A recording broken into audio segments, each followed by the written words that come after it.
Hello,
everyone! How are we all doing tonight? Fuck my life.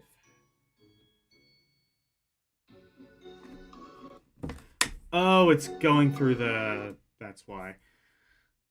Okay. Well... Shit, it looks like we already got some... lag going. That is not good. We haven't even started the stream yet, really. I'm gonna try closing out Brave for right now. And we are back. Hopefully stream should be working decently well now. Well enough anyway. How's the latency? Good enough. All right. Anyway, hello everyone. Welcome to the stream. How are we all doing tonight? We've got Renee, we've got Karumim Good Gamer, we've got LCX, Verducci Man. We've got a show.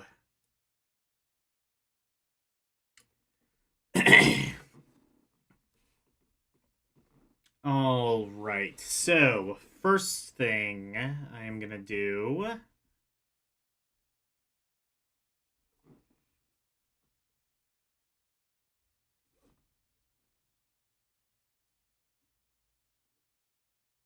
is I am going to do some art. Do you like art? I like art. Watch as this shit doesn't work now. Why would anything ever work ever? Ah, here we go.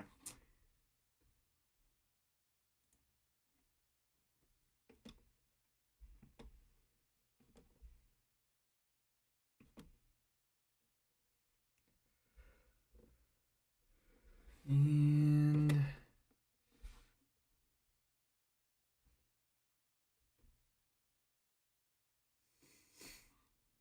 I have like some shit running in the background. I should not have... I barely have anything running. The computer should not be running this poorly.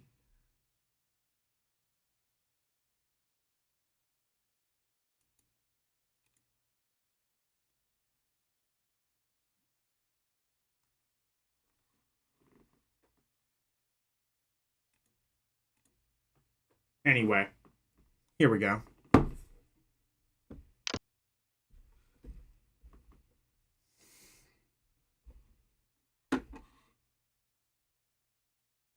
Oh, did it connect to the...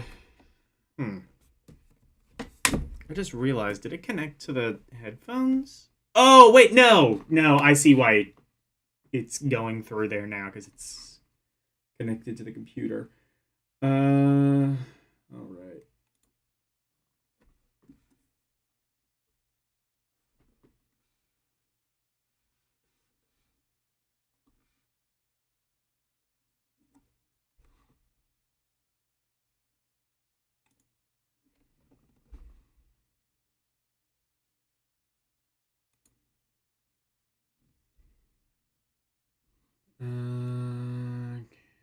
we get this working, maybe. Oh, I have to start. That's right. User error in that case.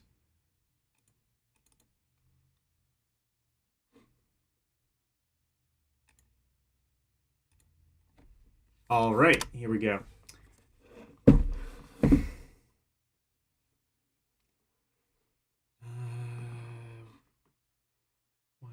Oh, yeah, because I hit it. That's why. Here we go. Ew, small. I must have it less small and biggin.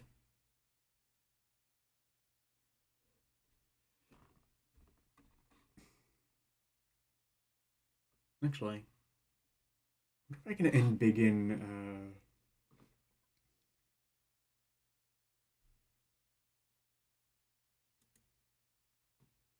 Ah, I don't think I want that actually.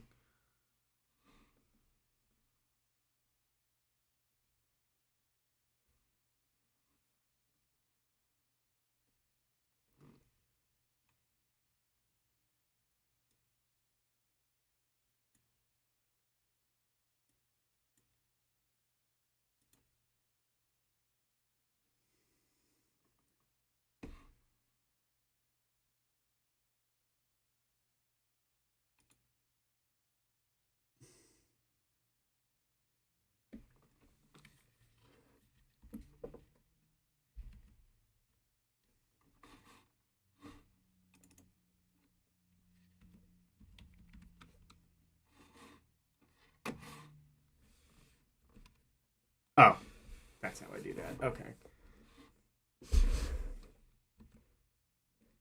And embiggen.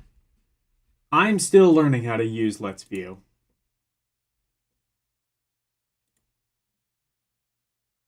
Lunar.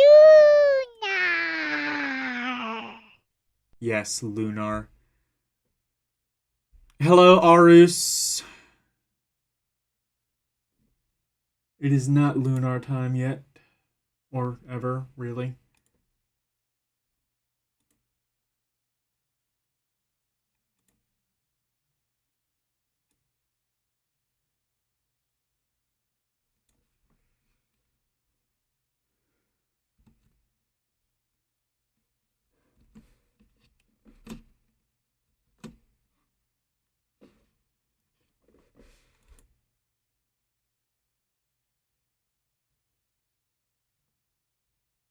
Ah, here we go. Embiggen. Make unsmall.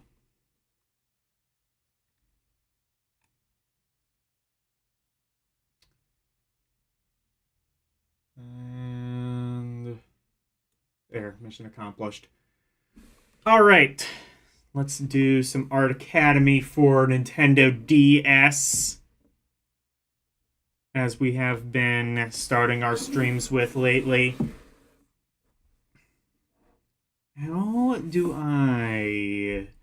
So if I do this, will it load from the save state, or do I have to... I think... Okay, I have to... I think I have to press P.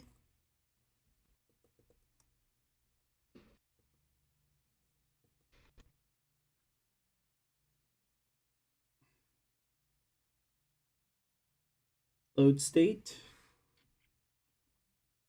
Pray that it saved. It did. All right, let's go.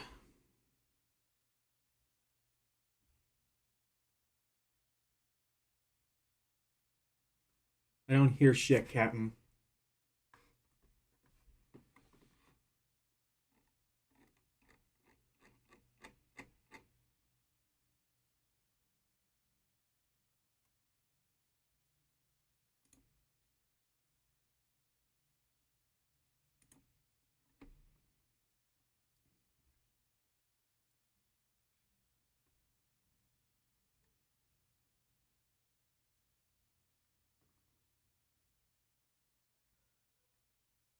Why don't I hear shit, Captain?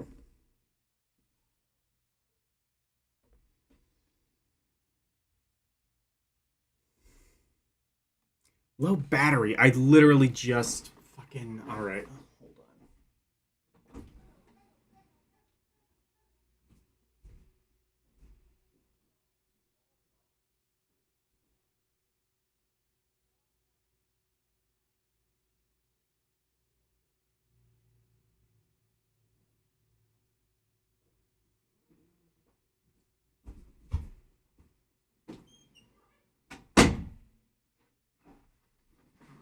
Alright. Well, I'm gonna take the headphones off for now. Hopefully that will do something. Why is there no sound, though?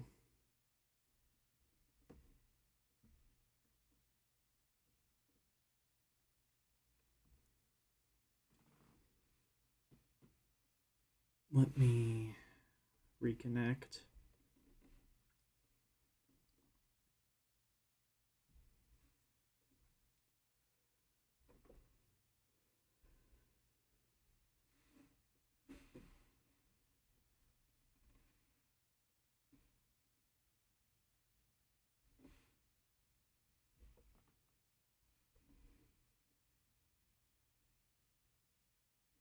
Okay.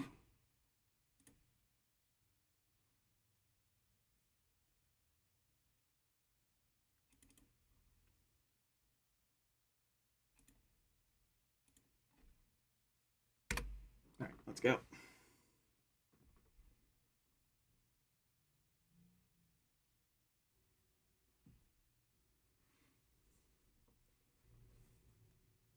I still don't hear anything. Oh, now I think it works. What? Oh, because it's playing the YouTube video. That's why.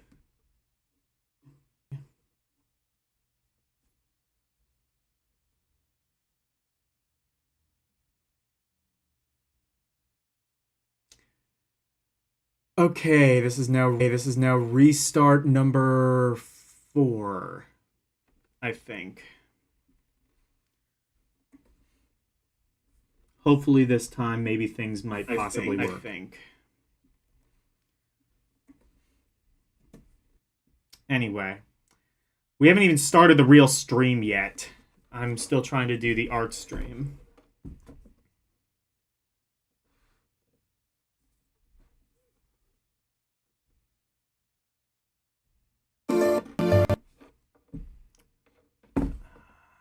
That's cool. Loaded from a save state and it crashed.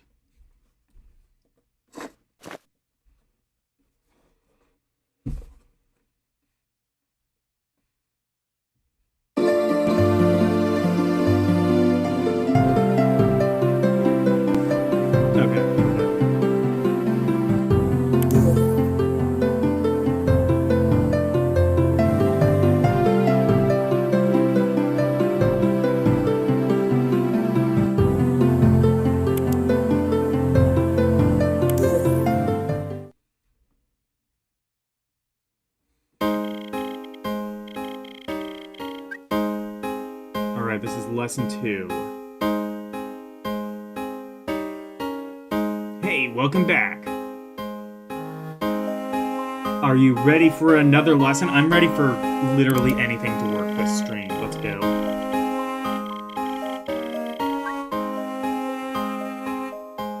Let's splash some color.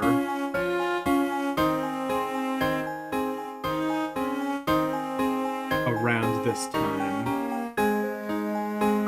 Time to try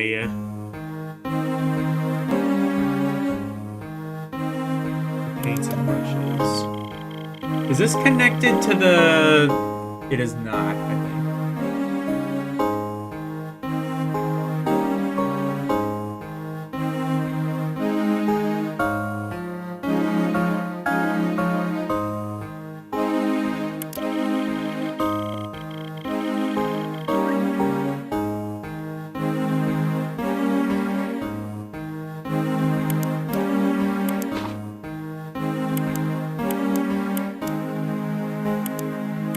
Let me know, by the way, if it's still buffering. I'm gonna have I'll check maybe after this lesson, if nothing else. Or at least, like, this stage.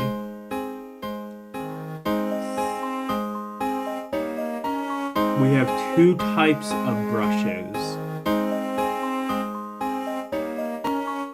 Round or flat. Each in 3 different sizes.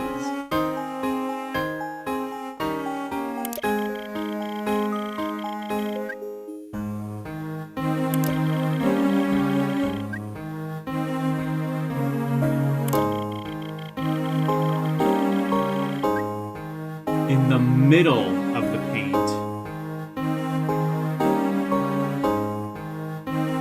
the paint screen, we have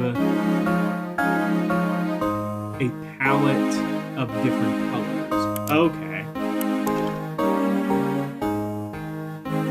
Okay, I see. It's next to that. Okay, and there you can change color.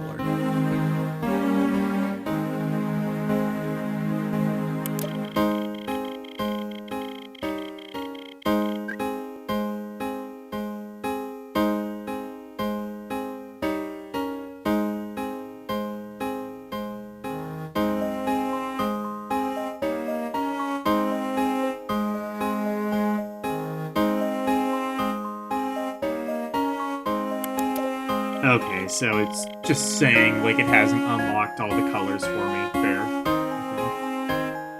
think. Do you feel like trying out some colors? Oh boy, do I.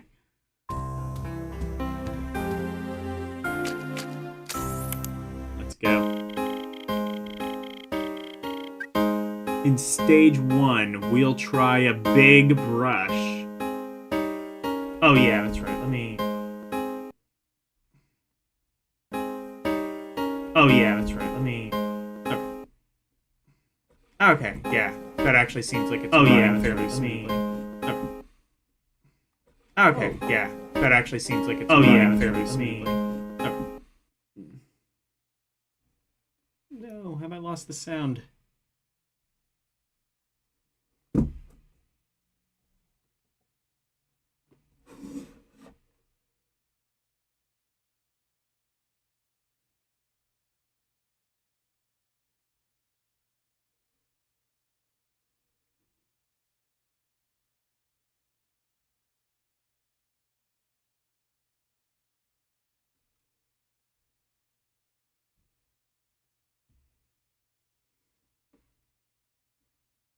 Resume.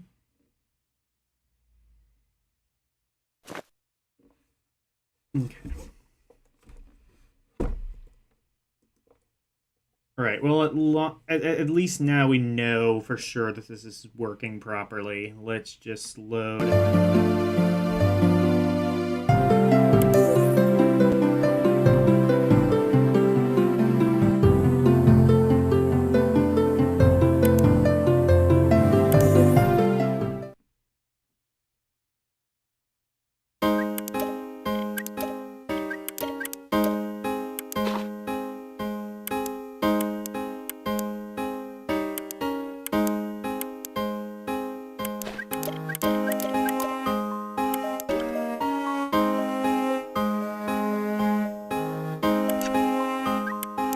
Isn't there supposed to be, like, an actual way to skip the lesson?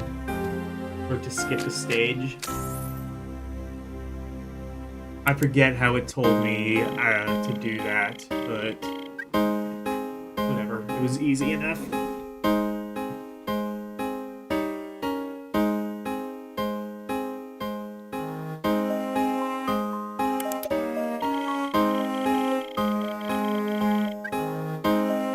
Pick the large flat brush and pick dark blue. Okay.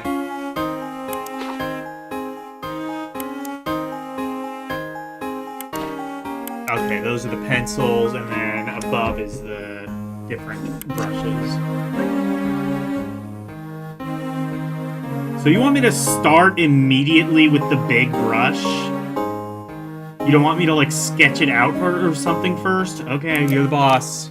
You're the boss, Vince. It's Fucking Vince from ShamWow. Oh no, I see the boss. The thing is below, so I want that. And they said dark blue. Oh no, I don't want that. Help.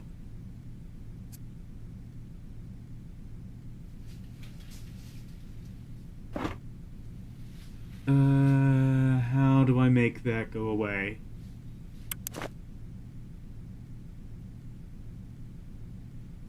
Replay stage. I have to replay the entire step just to undo something? That's stupid.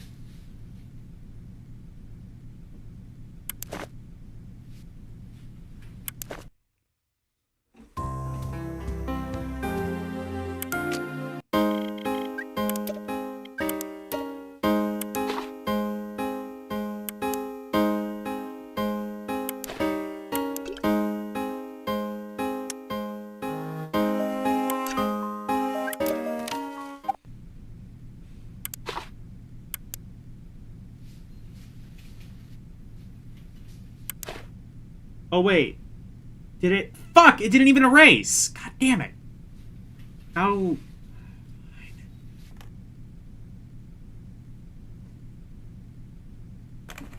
There's no, like, option to just Control Z anything. Fine. Dark blue is... Which one is that? This? Yes.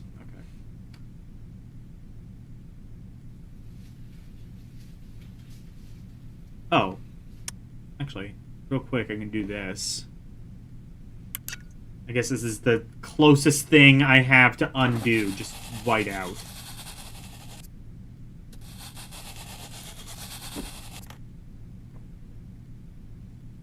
Oh, that doesn't work. God damn it.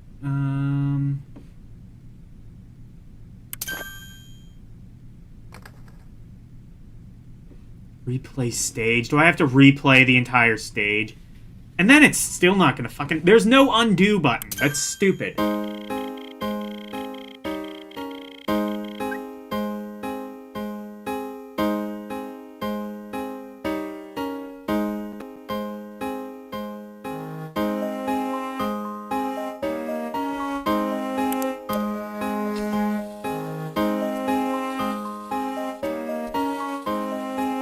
Flat brushes are built for painting broad marks. Do I have to... Wait, you know what? Do I have to load from a state to do this? That's the only way to undo? That's mentally ill. That is literal mental illness. What the fuck, Nintendo? I have to fix your oversight for you in emulation.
Does this mean LDP will play Blood next?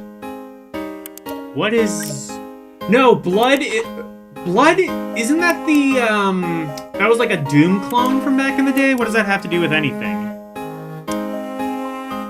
By the way, LCX, is there like an undo button?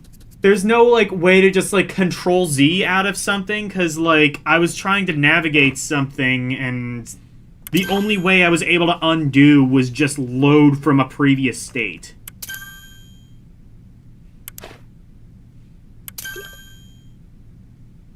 This one? No. Wait, where's the... Oh, here.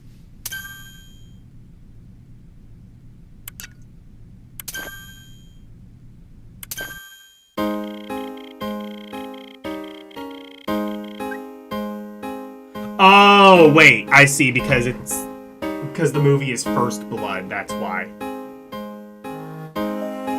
That's why you were mentioning that.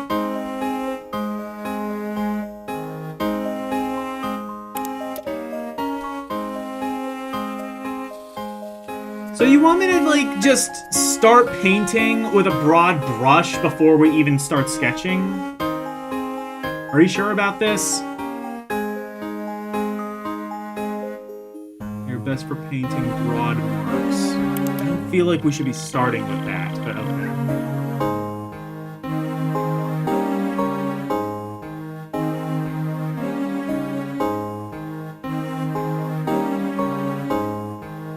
It looks almost like... Oh! I see. I have to... Okay. I see. So I'm drawing, like, water of some sort. Okay.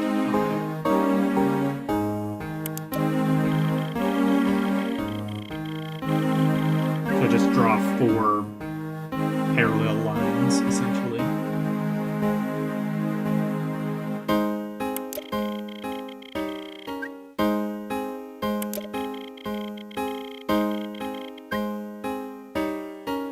Do I want to have a go? Oh boy, would I.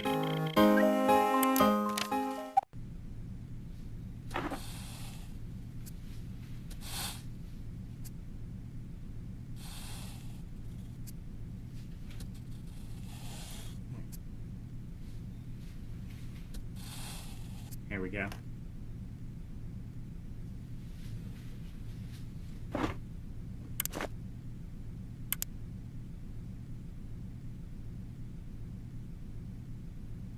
Continue. Oh, there we go.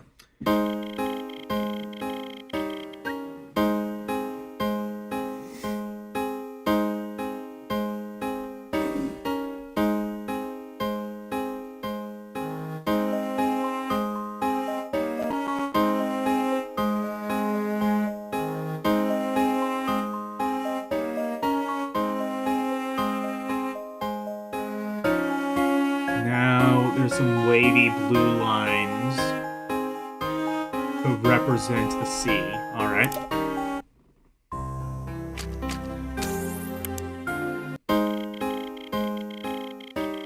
In stage 2, we'll try out a smaller brush and different paint colors. Okay.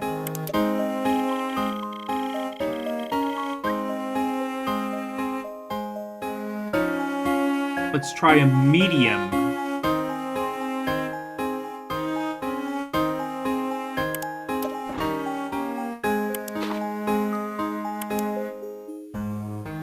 Also, like, people aren't, like, really responding to this. That has me wondering if this is glitching again. Hopefully not. Although the model seems to be working properly, and everything else seems to kind of be working smoothly, so maybe I'm just being paranoid. But also, I have a totally valid reason to be, so, you know.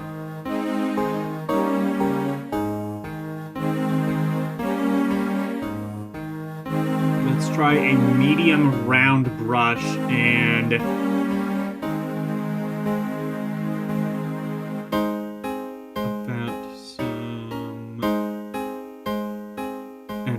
some paint. What? Wait. Okay, so the medium brush. What color do you want?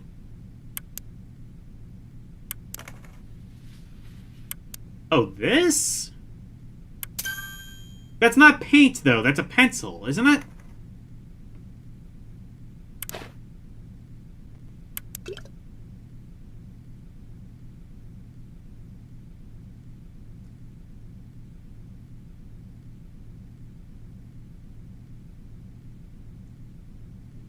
Yeah. What color did it say it wanted?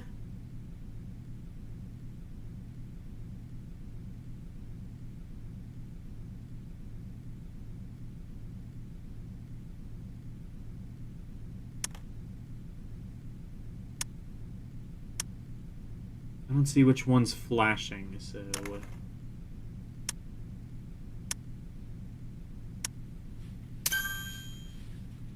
It wants me to use, are you sure about this? Okay, fine. Oh, looks like you can, like, oh, it looks like you might be able to adjust, like, shading and stuff later, maybe? Yeah, alright.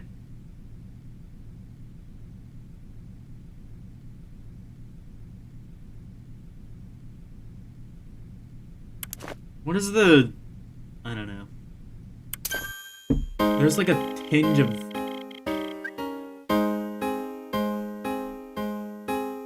It's a medium round brush. Can I just state for the record how pissed I am there's no undo option? Because it looks like I, like, marked it with, like, the orange brush or whatever by accident, and there's no way of undoing that, even if I just replay the step. Hey, Kayla.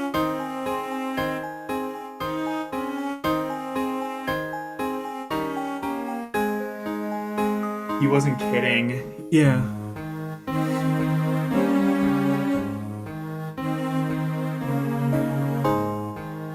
Undo it with white. Okay, so, yeah, that's what I thought, but that didn't even seem... So the only way you can undo is to just, like, white out. Okay. That's... It wouldn't have been... Like, if this was real life, you could just, like... There could be, like, an option that would be, like, replace the piece of paper that you're using. Like, that's what you would do in real life if you, like, fuck it up, especially right from the beginning.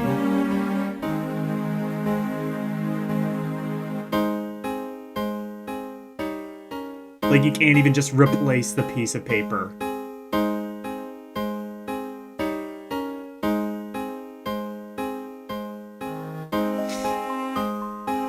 There's no, like, rage quit and throw the easel at your assistant option. Hold it!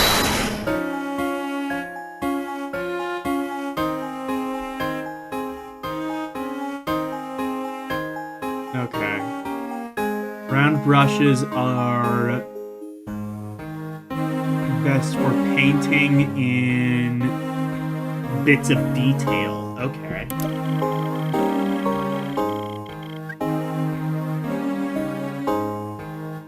They paint very differently. Oh, paint very different marks. Thin and streaky. Let's try it out. Let's try it out!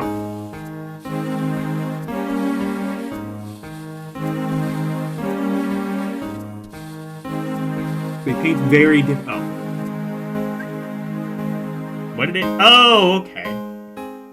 What is that? Is it supposed to, like, represent the horizon, I suppose? Like a sunset?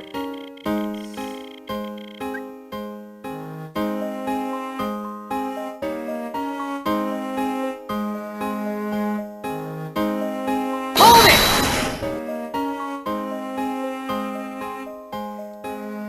That's what I figured. That's, like, the only thing that would make any sort of sense.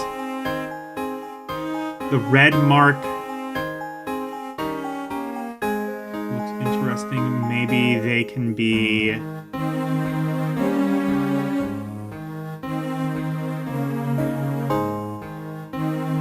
The steady clouds. Okay. In art, red is...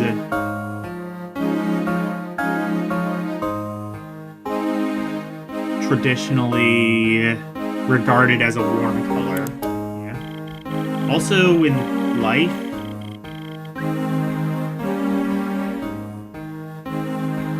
in just about every other context.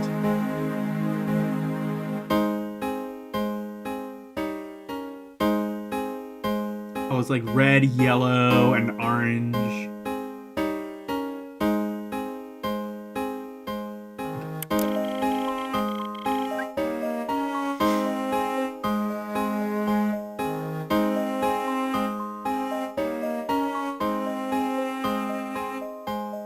Fire, lava.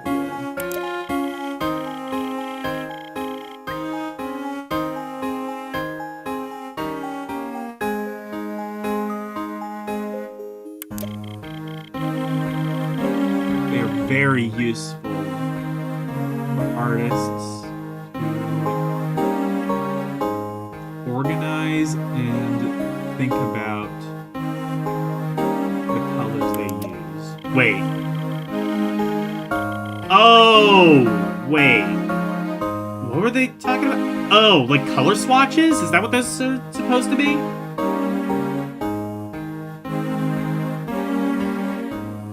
The common belief is that warm colors come forward in a painting. Come forward in a painting. What? And that they tend to excite and stimulate the viewer. Stimulate? Oh my, how rude.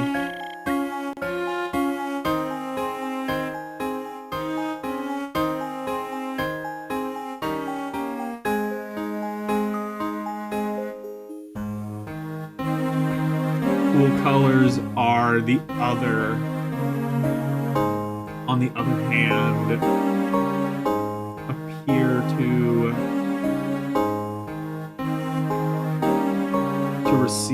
appear to recede in the painting, and will tend to calm and relax. I don't know how I feel. I don't know if I agree with that necessarily. I mean,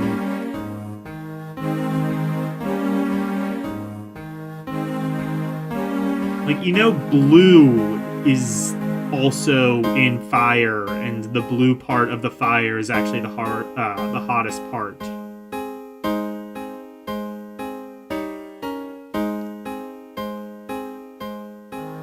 I guess I guess I understand where it's coming from. I guess on a very broad level, that kind of makes sense.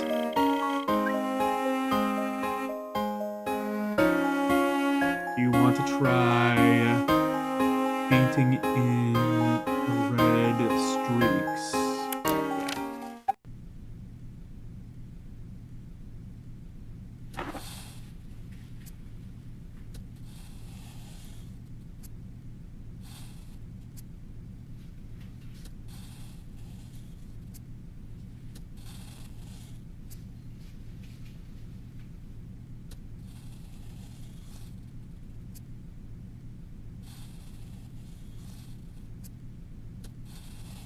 Okay, I think I'm like making them too close together. There, this is, I think, kind of closer to what it wants.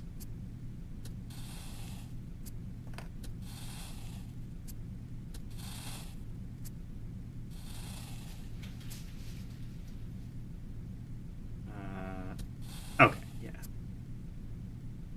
No, I did that right. It was just a little bit, because I don't entirely see where everything is meant to begin and end. It's not over. It's never over. You can't turn it off. That's life, isn't it?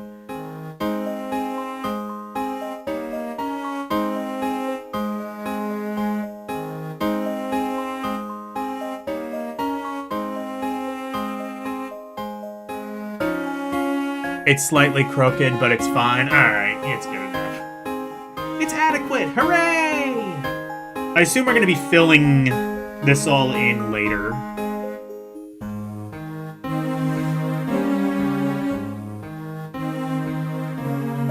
Well done.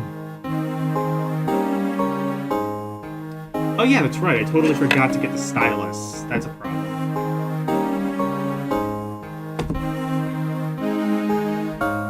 I totally forgot I have this.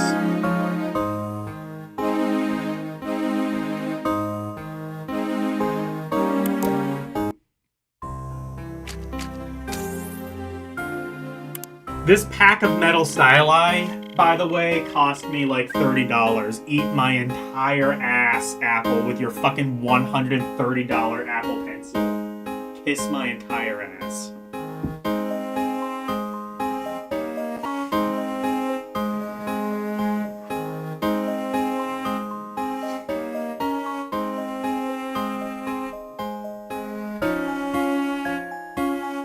In stage 3, we'll finish off your painting with a splash of yellow. Okay. Well, this is stage 3 of 3, so I guess it doesn't ever really come together, at least in this lesson.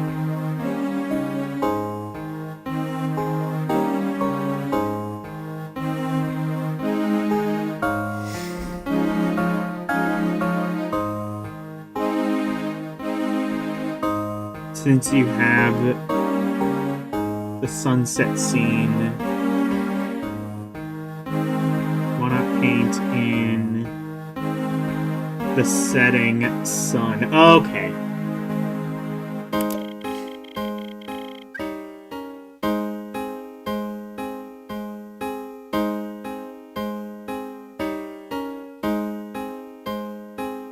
Yellow paint. What brush does it want? Oh. I guess it's not gonna have me change the brush at all.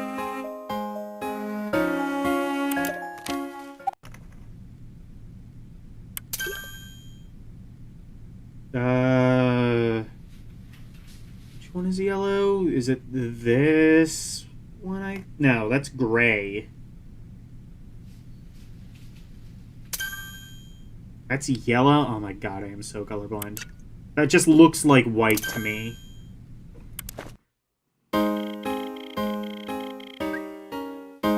I'm gonna use all the lessons at the end. Okay. So you do build on this later. I was wondering, because this has nothing to do with that Apple thing that we did earlier in the week.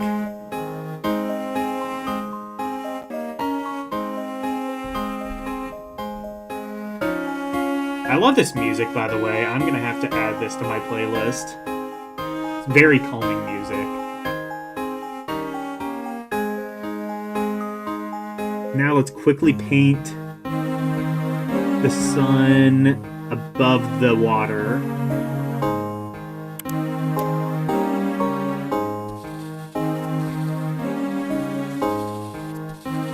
Oh. That's supposed to be yellow! That just looks like the same white! Okay. Fine, I'll take your word for it. I'm the one who's colorblind. That does not look yellow to me at all.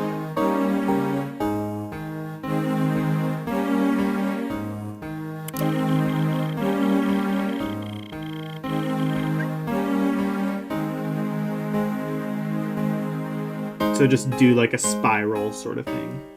I don't think I'm gonna be able to do like a perfect circle like it wants me to, but we shall see.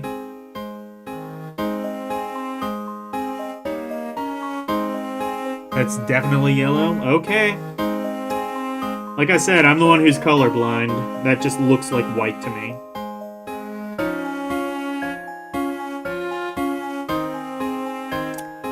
It doesn't matter what skin color you are. When it comes right down to it, on the inside, we're all yellow.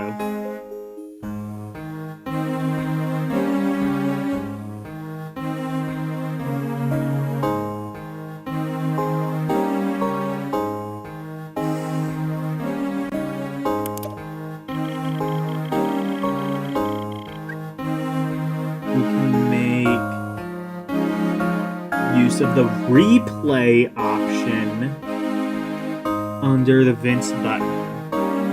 Oh, yeah, I always have that option.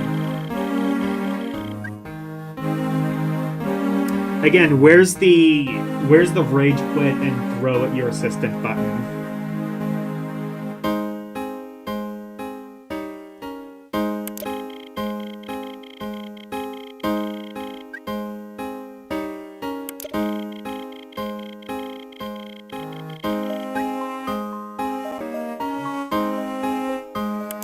Okay.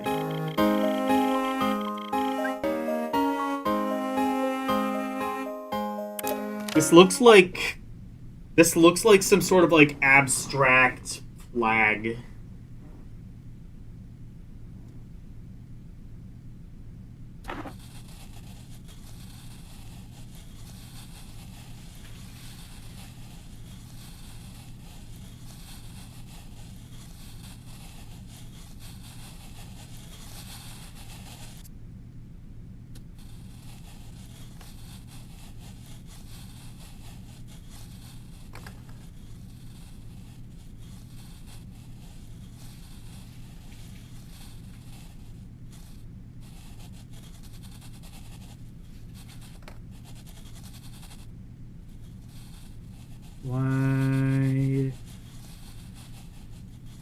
Why is it not doing the thing that I want it to do?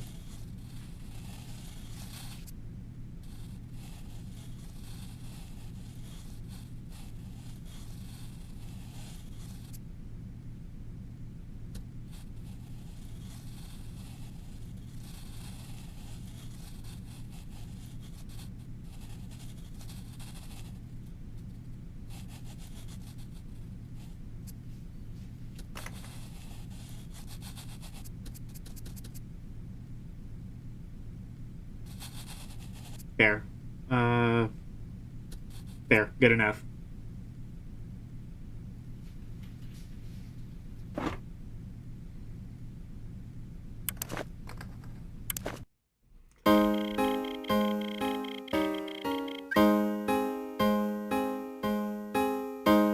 It's passable work. I mean, that's entirely what we were hoping for. Hello again! You did it! Oh, how did it go? Oh, never mind. I thought it said you did it.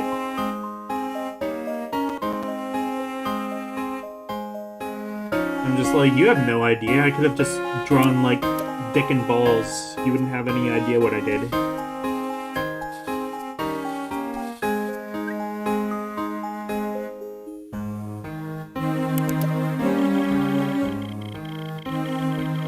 Oh, shit! I didn't see that it... Oh, I didn't see that it did that thing at the bottom. Oh, no, wait, no. It's just now doing that, I think.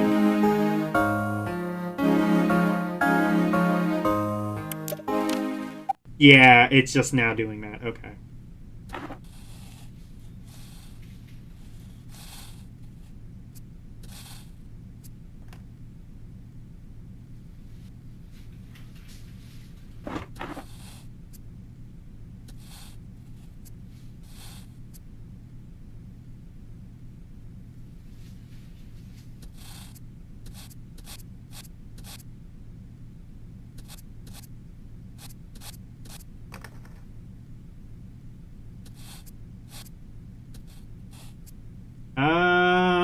Yeah, that looks actually, yeah, that does not look terrible.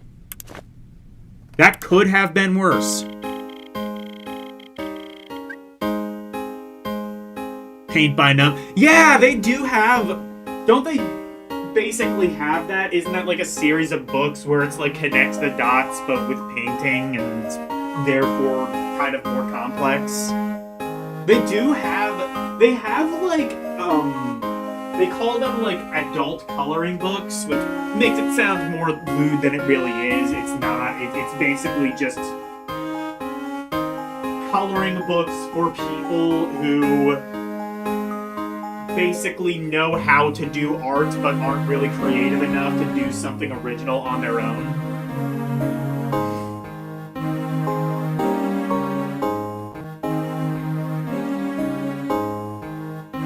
This is way better than... Well, yeah, because it's interactive.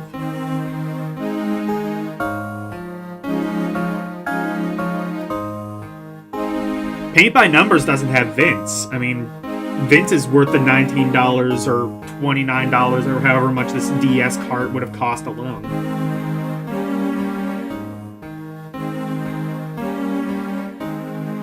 We've added the finishing touches to our painting.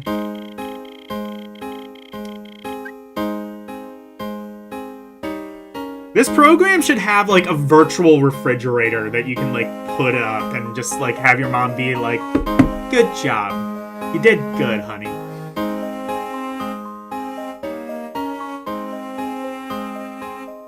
I asked you to try blue, red, and yellow.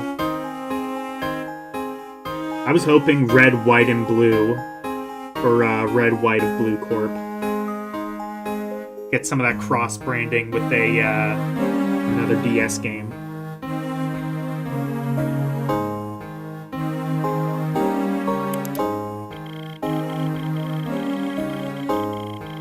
In painting red, blue, and yellow are traditionally known as the priority colors. Okay. I've never heard that term before, so interesting. Painters found that these three colors could be used to Oh, actually, wait. Yes, I did.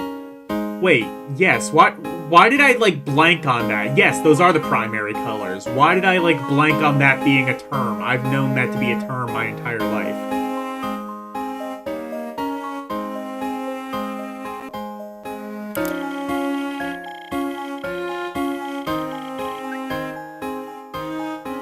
And the idea of primary colors, they built up a whole... Yeah, true. Yeah, so it's basically, like, these three colors you can use to mix to make pretty much any other color except, well, black and white, which technically aren't colors.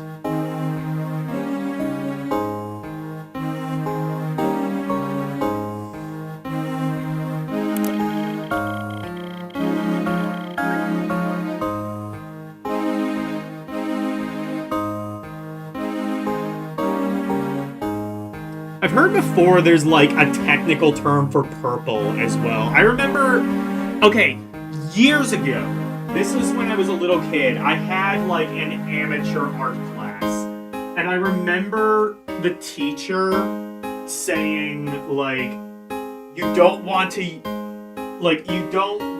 use the term purple because it's, like, a juvenile term for another color, and I don't remember what color she said, like, what word you're supposed to use for purple otherwise. It was like some, like, I don't know, maroon? No, maroon is like a shade of red, I think.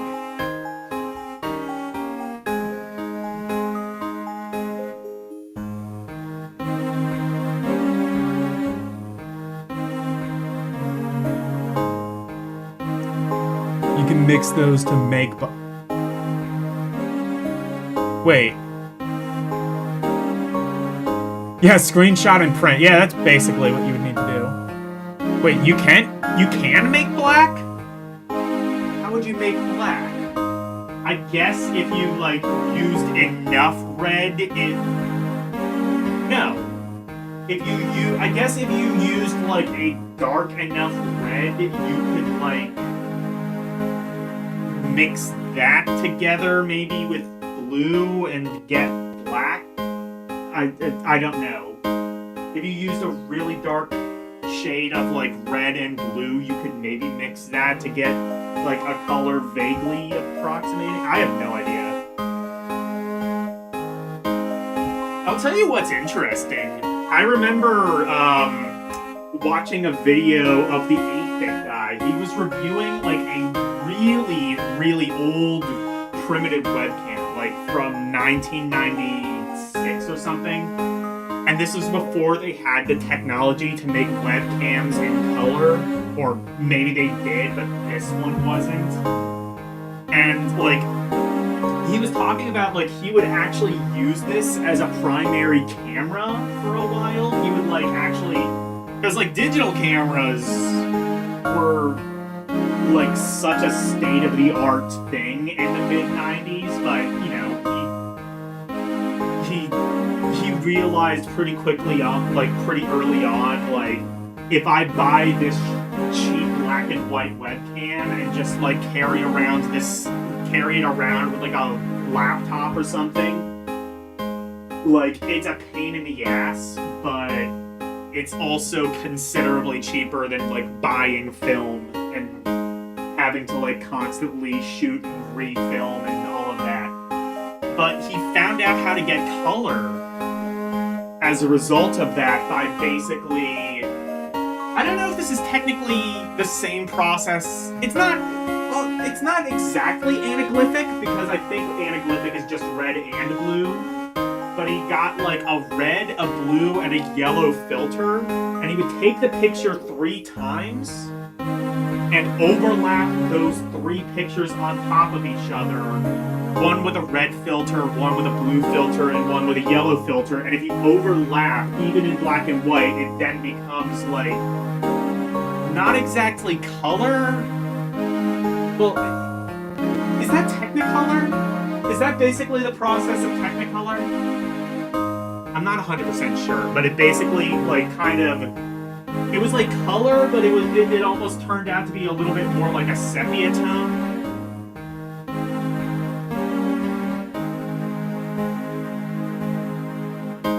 You make black by mixing them all. Okay.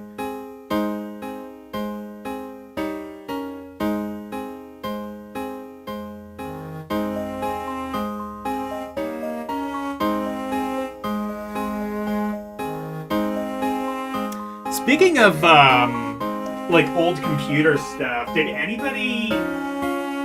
So, I don't, like, watch a ton of LGR. LGR does some great videos, but, like, you know, he also does, like, some stuff I don't particularly care about, you know, just, like, oh, here's a review of this ancient sound card, and it's just, like, I don't really care about that. Not that the video's bad, it's just not really something I care about. Anyway, he just did a video, like a Christmas video, about this shareware game called Pack Guy. And so Pack Guy is like a series by this one company. And it looks like shareware trash, except you could go out and buy it. And like Namco... And they were particularly, like, pretty litigious around this point, but Namco was just like, we don't... Somehow, they were able to just skate by and just release this extremely blatant Pac-Man ripoff in stores that you could just buy. And it was really blatant. At some point, they changed it to P-Man, that's P-E-E. Like, and they like colored him green, so he kind of looked like, you know, a pea, like a pea in a pod. And they seemingly did that just of their own fruition. Like, nobody pressured them to do that. They were just like. In fact, I think they tried to say. In fact, they even, like, tried to basically say, like, we should be suing Hasbro or whatever because they put out something called the Pack Pack, which was, like, a collection of Pac-Man games. And they had, like, a collection of Pack Guy called the Pack Pack. And they were like, technically, we should be suing them. And I'm just like, that's... I applaud how just fucking ballsy that is, to just be like, technically they're stealing from us, even though we very, very blatantly stole from them first.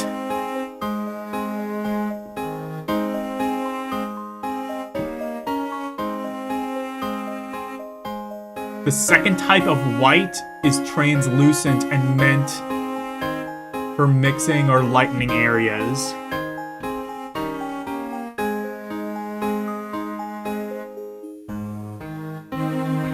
But yeah, if you guys want to see something interesting, check out LGR's most recent video. It's pretty fascinating.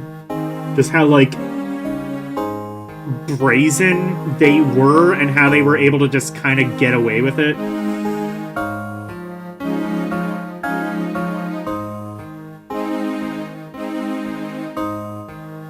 I'll explain much more about how this works. Okay.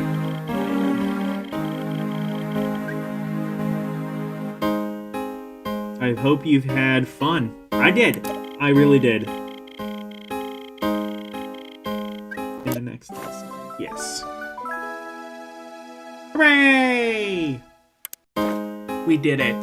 GG's.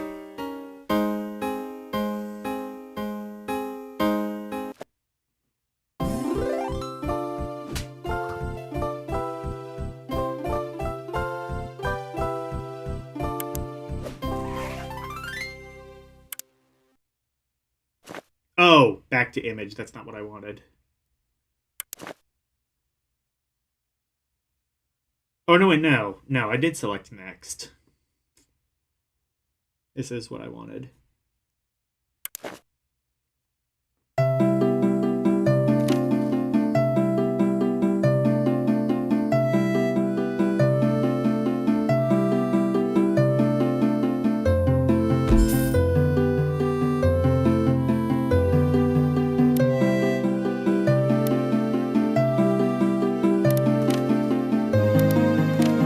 Okay, there's the apple. Okay, there's number 4 then.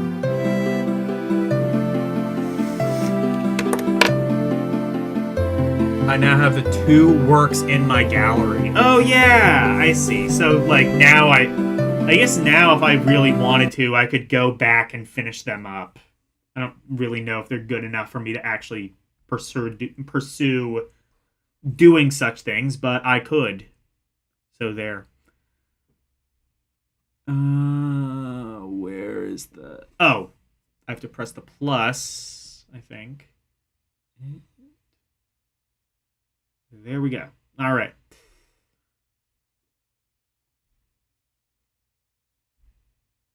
There. I think we've done it. All right.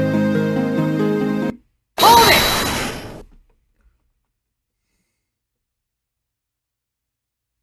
The idea is that you're building blocks to where I am now. I see.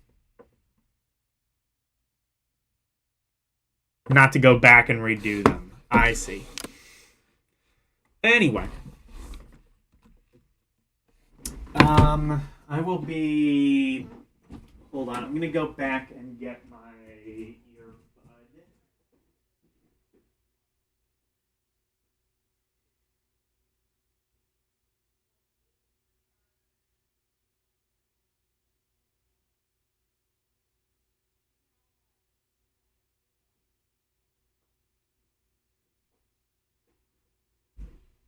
Earbud retrieved.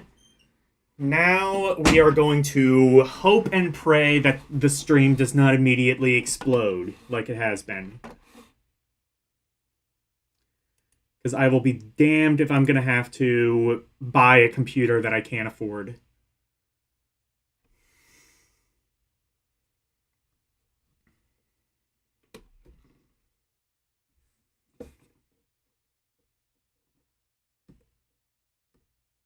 This is the true value of art over AI. Yeah, true. I mean, look, I did that. I could have just, like...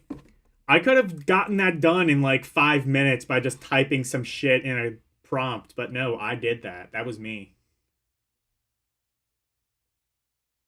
You did that. You!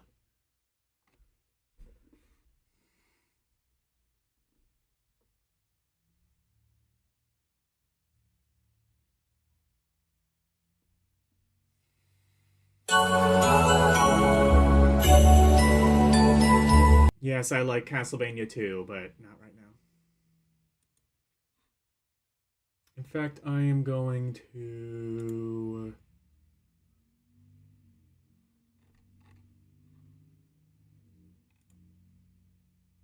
Let's go to the home page. That's going to take up less power.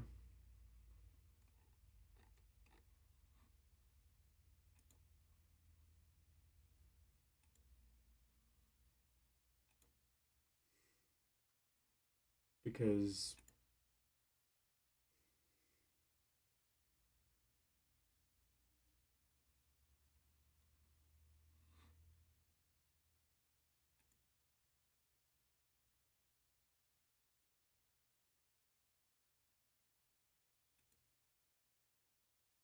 Yeah. Chrome has no basis of what, well, Brave, but basically Chrome has no basis of what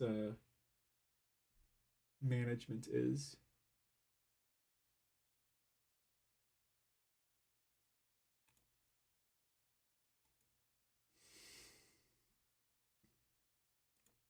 Anyway.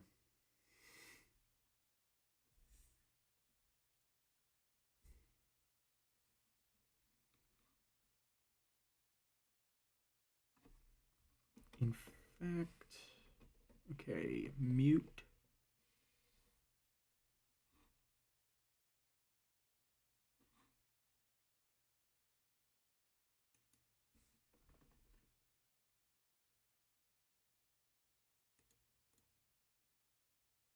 Okay, there we go.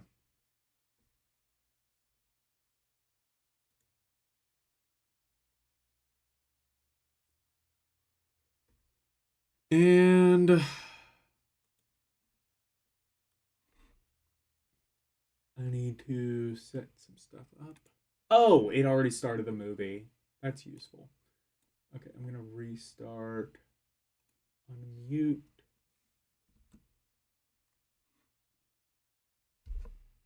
And by the way, this is another one of those where it's not gonna let me.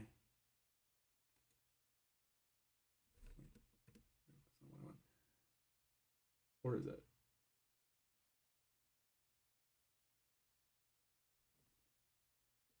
No, it is. Okay.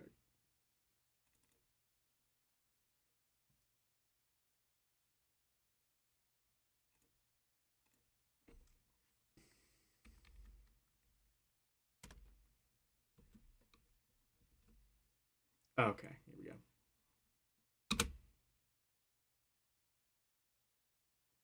This is another one of those where it's not going to let me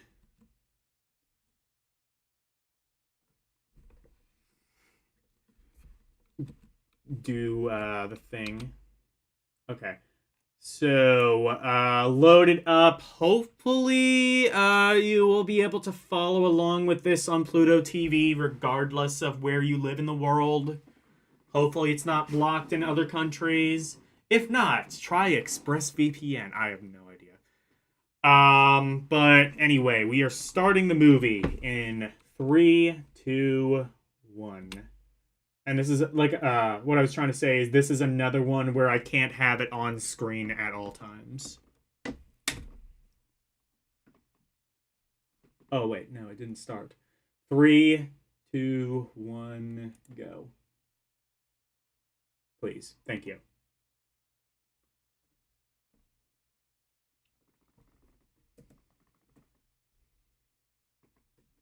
So I've never seen any of the Rambo movies. I should. Please, thank you. There's a bit of delay. Hopefully it's all right. Hopefully it's not lagging too much on your end. There's not a way to lower the quality in Pluto, is there?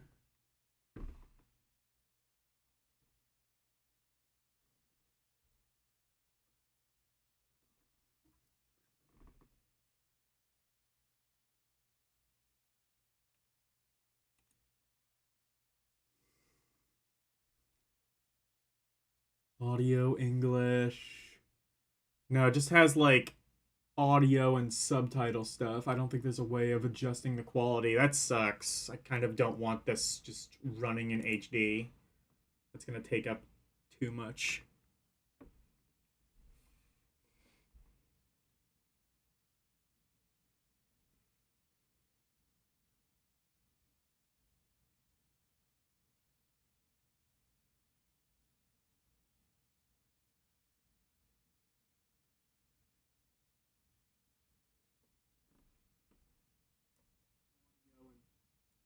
Subtitle stuff. I don't think there's a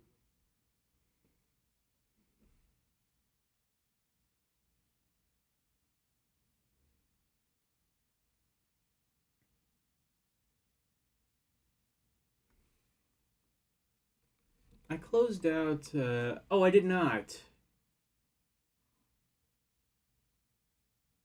Or did I? Oh no. Okay, I did close out the let's view. Yeah, this does not give me any option, and I don't think you can download shit from Pluto. And even if I did, I'm pretty sure Paramount would just send a bomb through my window if I dared tried. It's still called Fire and Ice? I thought I changed that. You're right, though.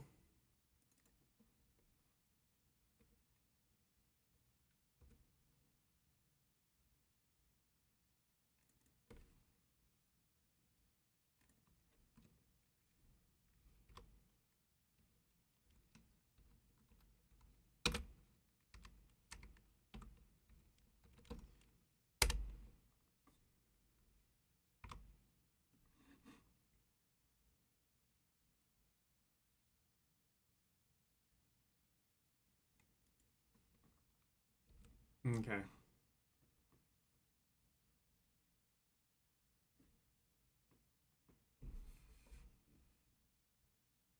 Key Largo, Montego.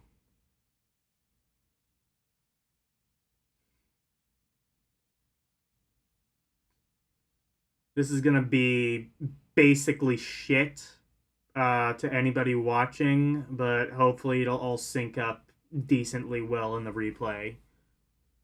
Again, I can't like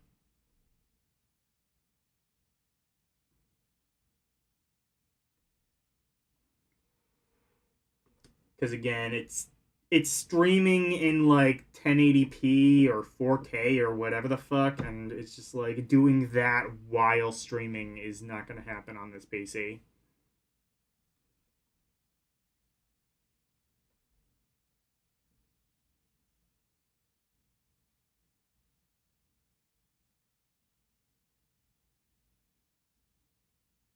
I just realized that is horribly off center. I don't even know if I care at this stage.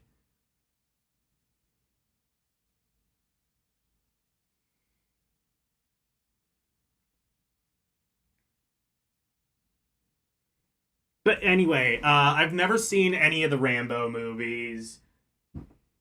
Game Gear basically said this is the best one, and honestly, that's kind of the similar sentiment I've heard from other people. I've heard some people say like Rambo 2 is better as just like a straight action movie, but this one is kind of better just as like a movie in general, like an actual art piece that has something to say. Basically, what I know is that this is an ex-Vietnam vet who goes insane, snaps, and kills a bunch of cops. That's about all I know of the movie.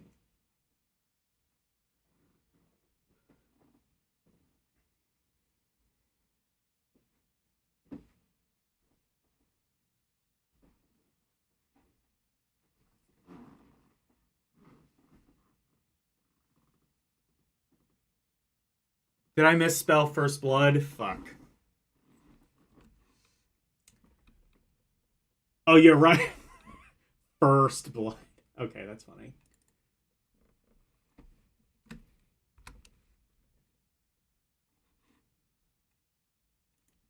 Big black bomber gigging ass.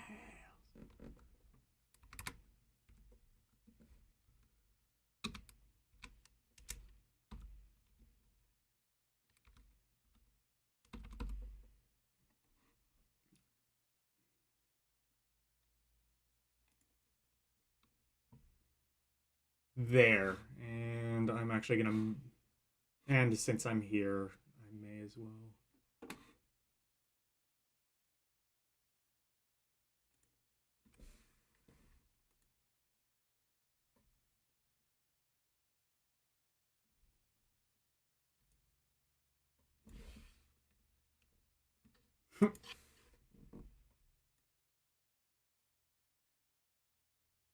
Any law against me getting something here? Yes, me.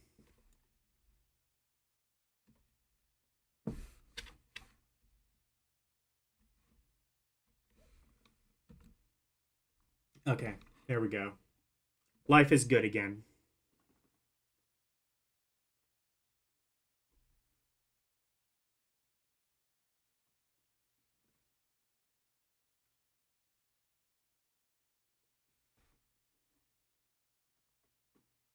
Oh my god, the latency is so shit.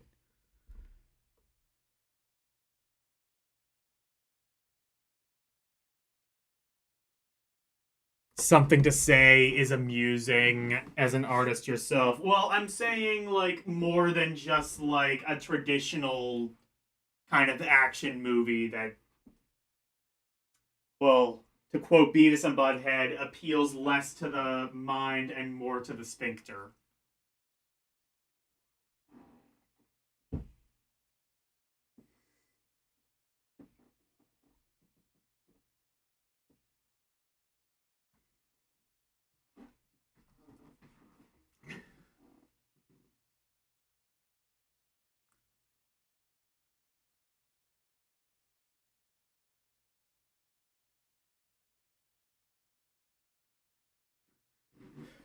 It's usually just artists making more of their work than it actually is after the fact. I'm not even necessarily saying that's what the artists said. I'm saying more that's kind of like the general perception of the movie from like viewers and also critics.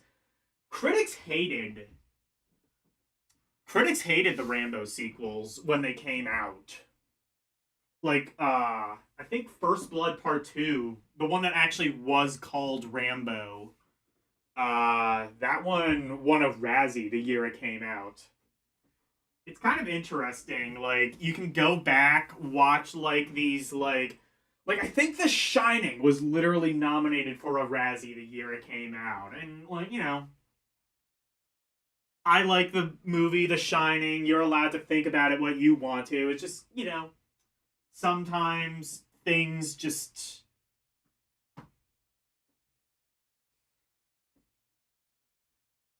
it's just not a place in time. Sometimes people just see something in hindsight that they didn't see before, or whatever. Perceptions change, and there is nothing wrong with that. There's absolutely nothing wrong with that.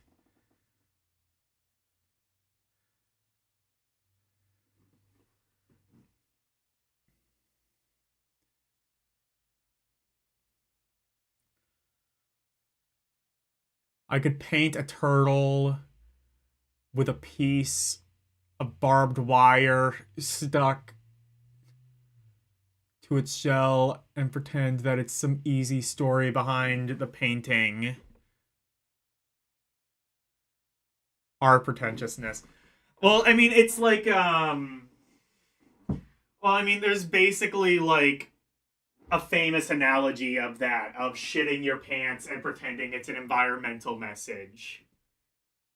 Like that's kind of like the sort of, I think, kind of analogy that you're sort of thinking of. It's just like you did something kind of like you did something stupid and seemingly meaningless in the moment, and then in retrospect you've given it some sort of arbitrary meaning that in no way did it actually have.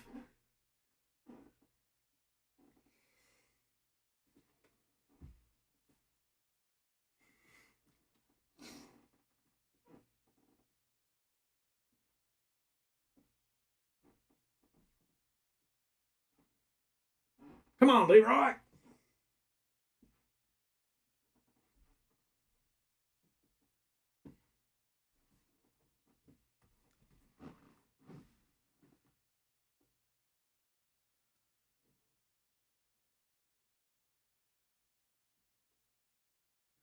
And not like your writings, which are apparently pretentious. Elle, I was joking about that, right?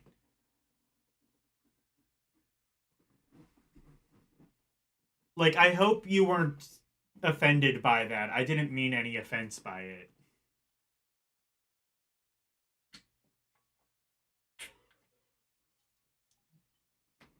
If so, I'm very sorry, but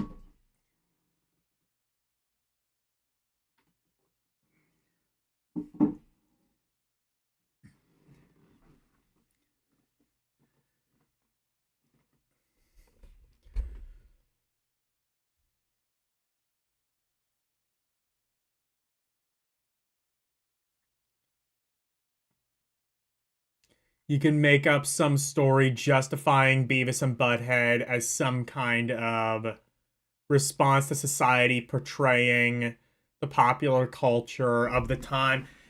I mean, in a way it is, but that doesn't. And here's the thing, just because it has a deeper meaning doesn't mean that that deeper meaning is all that deep.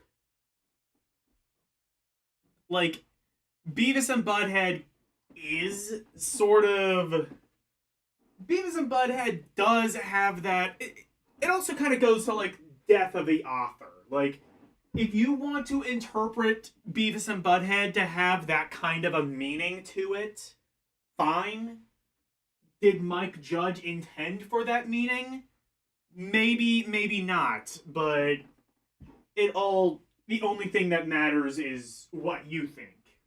The moment that an author puts work out into the open, it is up for the public to decide what they want to see out of it. Like, if you watch Beavis and Butthead and you find it, like, to be this deep, profound para-commentary on, like, the Gen X generation of, like,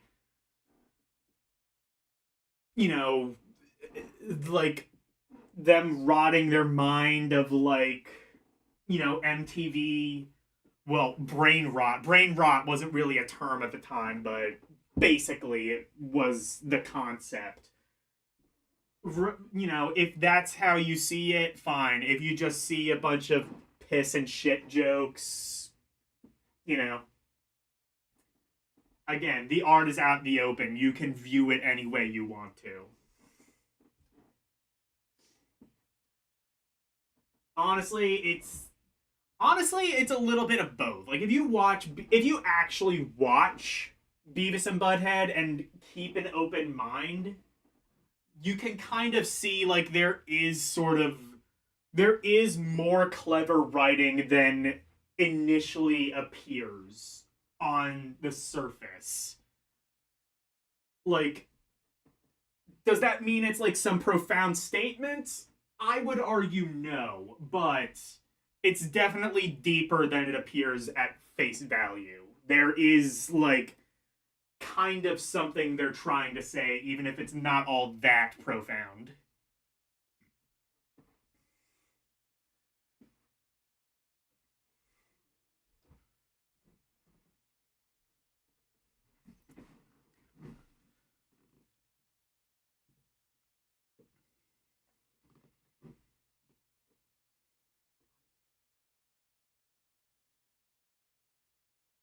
It's people assigning to nothing most of the time. Yes. Yeah, pretty much.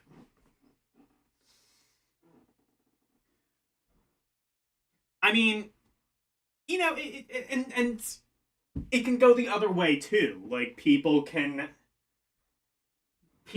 just deny the meaning that the artist intends. Like, no, I don't think it means what you say it means. And that counterpoint is equally as valid. Like I said, once a piece of art enters the public view, it is up to the public to decide what that art is and is not. The death of the death of the author is when the author births the art. The artist dies once the art is born. That is my personal opinion. Some people would say no, and I think that the view of the artist is valid. It is a valid interpretation of the art. It may be arguably the most valid interpretation, but I also would not say that the interpretation of the artist is necessarily gospel. Especially when, sometimes there might be underlying reasons why the artist might hide the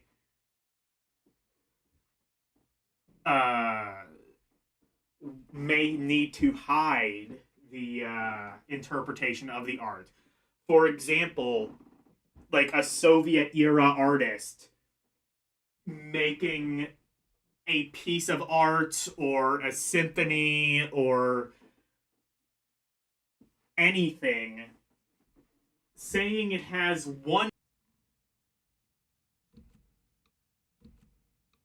All right, we are back. Hopefully, this is at least a little bit better.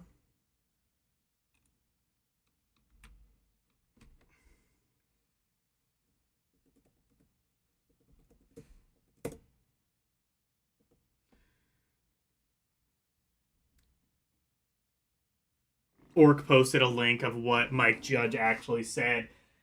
Again, here's the thing is, like I said, it's, well, what I've said before is death of the author.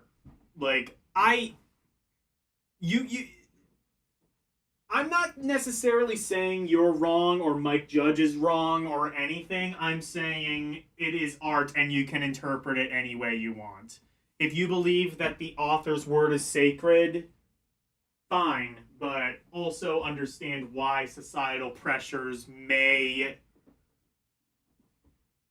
influence the artist to say one thing when really the intention is another. Or when an artist might view something one way earlier in their life and then later in their life come to view it in a different way.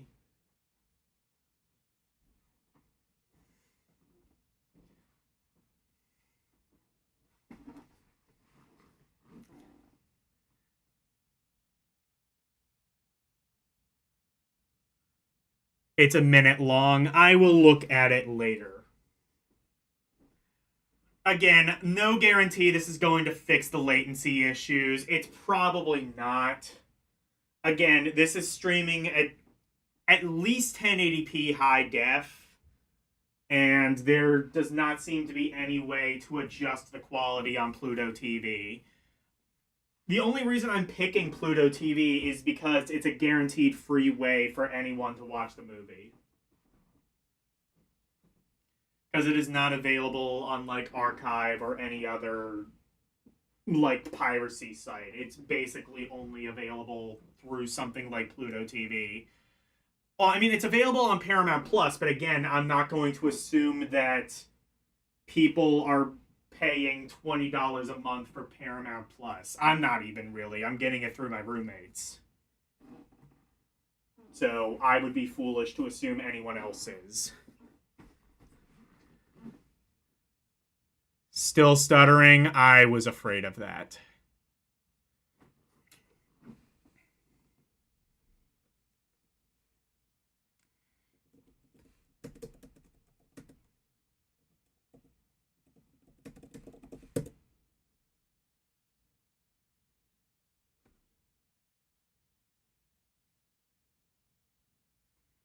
It's not available there. Shit.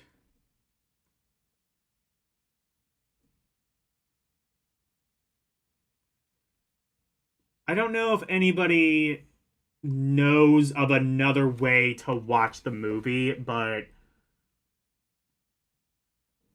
if there is not another way, I am going to have to, I guess we're just going to have to live with it. It just means that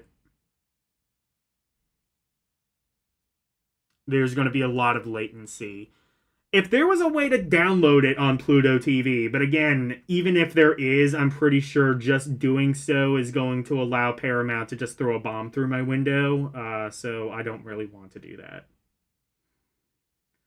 Because, like, especially if you're doing it through, like, a semi-official means, like Pluto TV, like, they can IP track your shit and just, like, be like, no, we're going to fuck over your...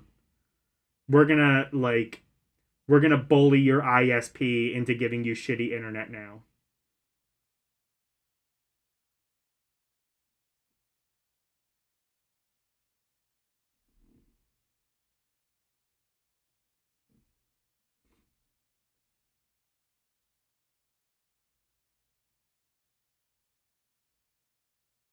You don't even have a second screen?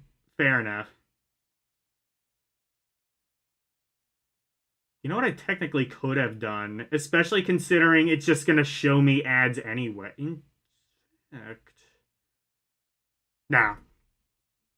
If it's going to show me ads anyway, then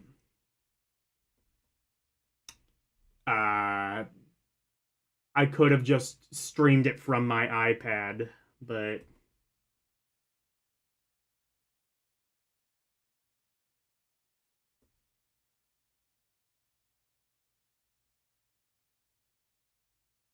Pono.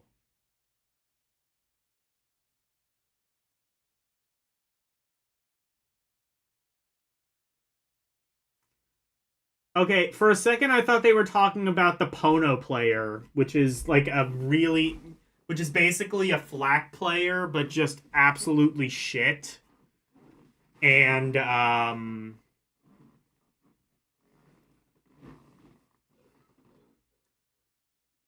it was endorsed by Neil Young very famously.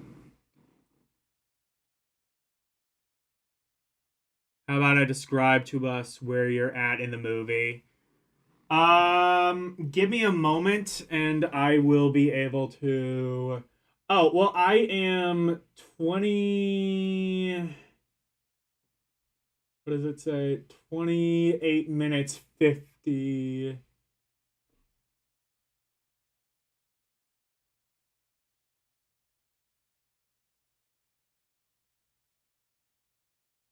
Why is the counter still ticking up despite the fact that I'm watching an ad?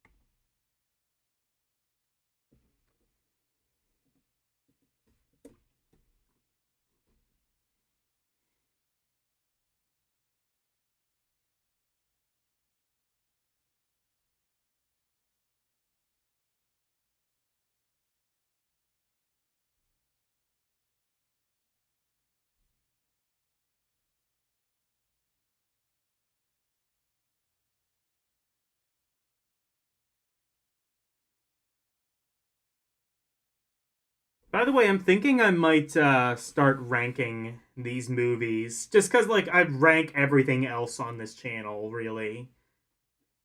So, like, I'll give this like a.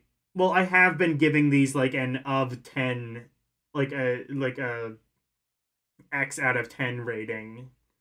I could like put that in a spreadsheet.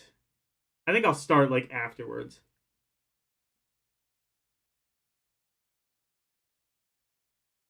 It's about to get good.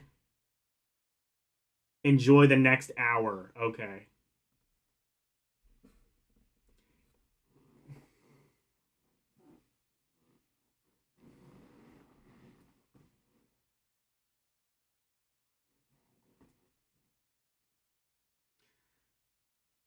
By the way, I did get the Backbit Pro, so look forward to a potential real hardware stream for the Intellivision coming in the near future. I do not have an exact date as to what that will be. Possibly as early as this Friday, maybe even this Saturday as a replacement for Rampuri. I do not know, but sometime in the future. If it is not this week, then it will probably be after Christmas because I have a very special stream planned between Christmas and New Year's. I've mentioned this before, but I plan on doing an 8 hour long desert bus stream. Uh, Huge thank you to Slim Nim, by the way. Slim Nim is going to be. Slim Nim has provided a lot of good entertainment that I can watch while doing a desert bus.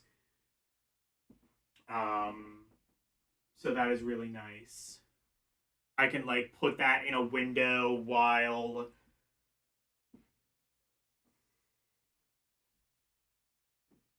I play Desert Bus. Hello, Nintendo.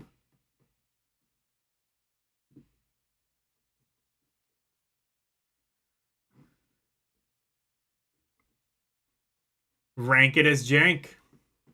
I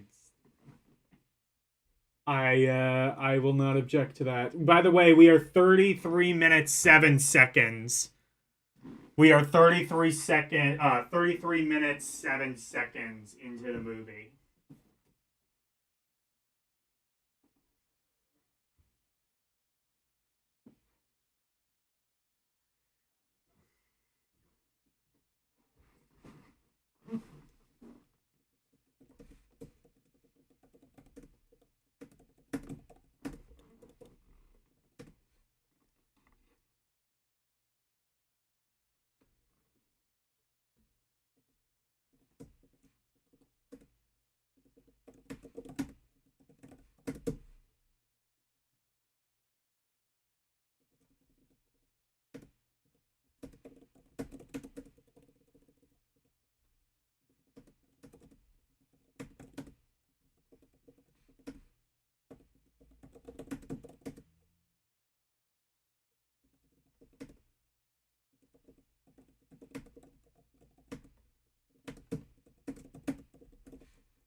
Aw, poor doggy.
Watch out for that slight veer to the right.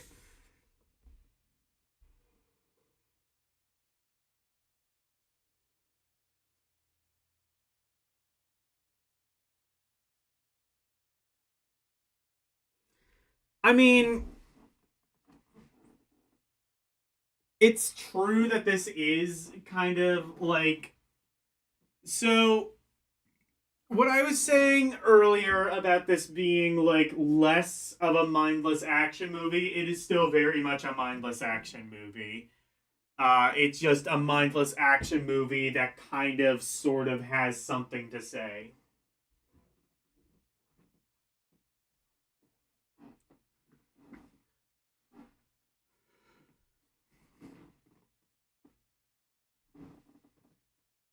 But let it not be misconstrued. This is still just like there isn't much of a story. It's mostly just kind of like a Tom and Jerry cat and mouse chase for an hour and a half.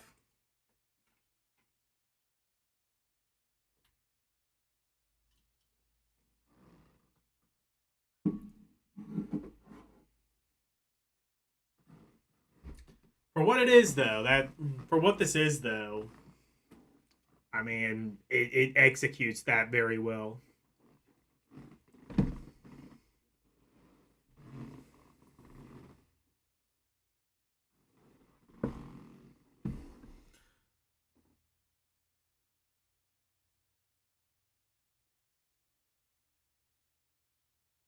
Push it, or I'll give you a war you won't believe.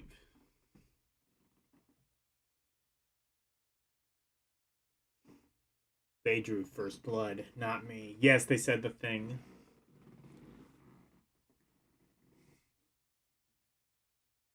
Ad. There's an ad now on Pluto. Like I said, if I would have known that despite my ad blocker, it would be showing me ads, I probably would have just picked the Paramount Plus way of watching it.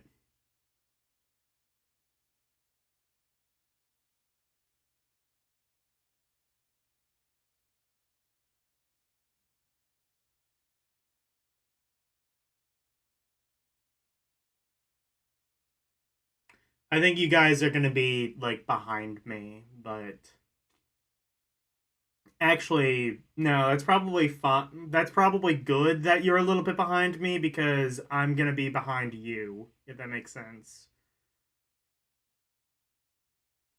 With the latency and stuff, it's probably going to be about 2 minutes behind anyway. So realistically, you're probably about where I am.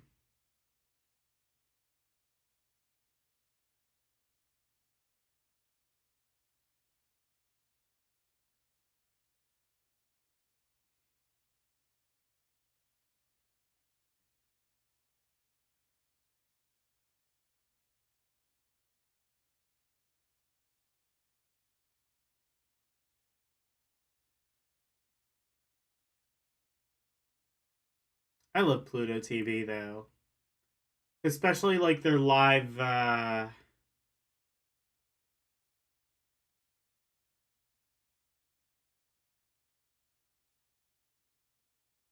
like their like 24-hour channels. Like they have the Buzzer Network. I watch that sometimes. I watch like the old classic game shows. It's just kind of good like brain rot television.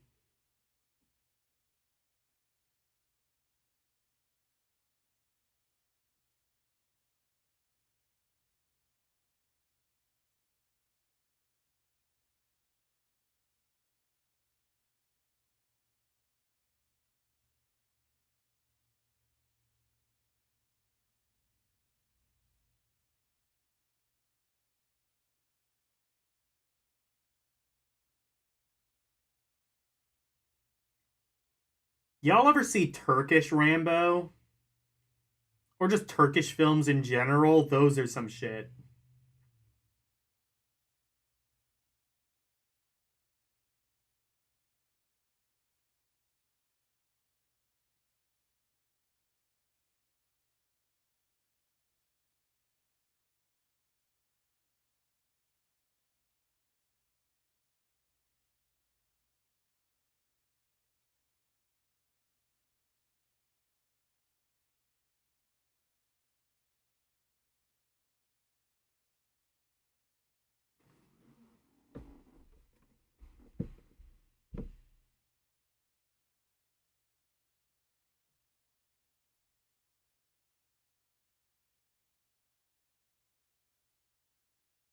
The last movie just called Rambo is awesome if you follow the story all the way.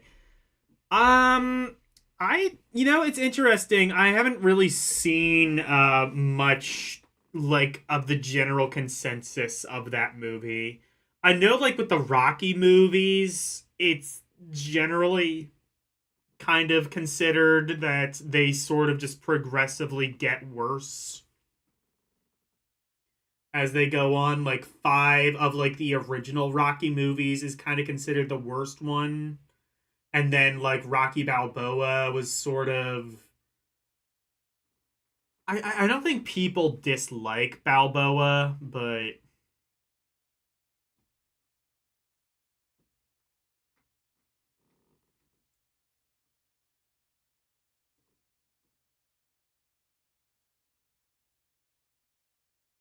if you know any Vietnam vets, when you get into the end of the movie, it definitely has something to say. I can believe that.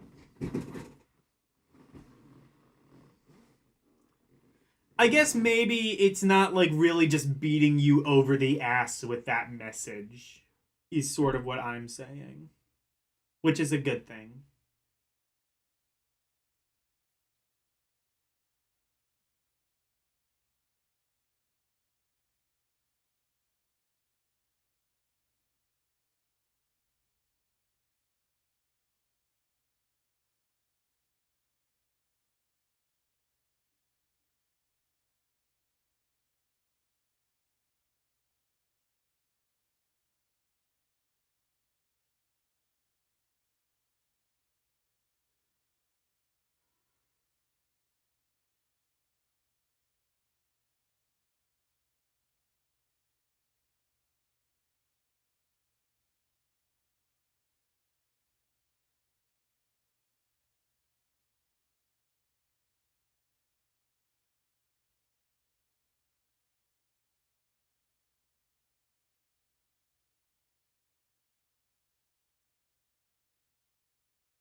Did I check out The Wizard of Speed in Time? I did not check that out yet. That's right. I do need to actually vet the movies that you sent. I I guess I'll do that tonight. I don't have anything better to do except check out my brand new toy, the Backbit Pro, which is like a multi-system multi-card. I really want to check that out. I got two adapters for that. I got the Intellivision one and I got the Vectrex one. Vectrex one, I probably am not going to do another stream of Vectrex because I think I've shown really all that I can of that. I've really pretty much just bought the adapter just because it was so cheap.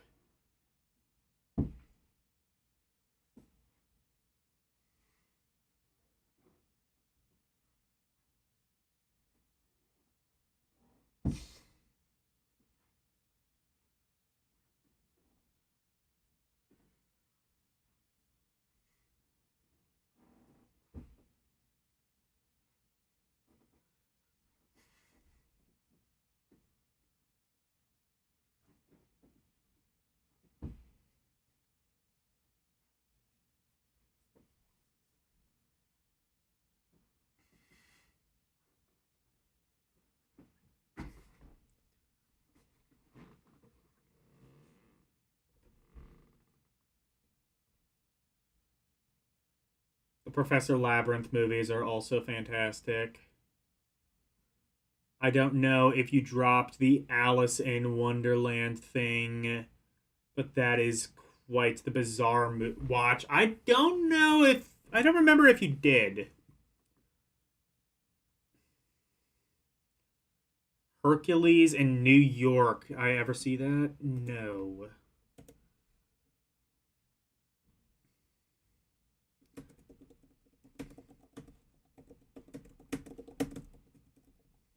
I think you did send me the Alice thing, though.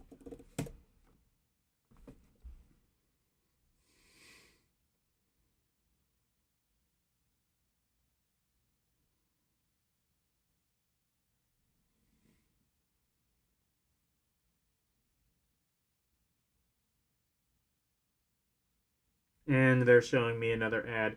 So, honestly, like, here's the thing is, like, Pluto TV and especially Tubi are showing, like, way better shit a lot of the times than the, like, paid things. And honestly, it kind of sucks that, like, Tubi has all of this good stuff and they don't even have a paid option. Like, if Tubi had an option to let you pay like $10 a month, I would I would pick that in a heartbeat.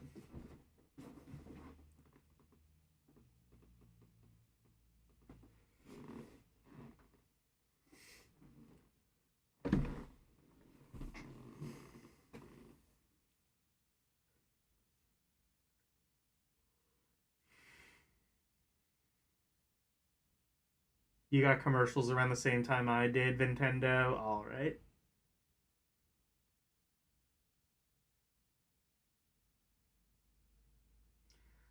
Yeah, so far I'm enjoying the movie.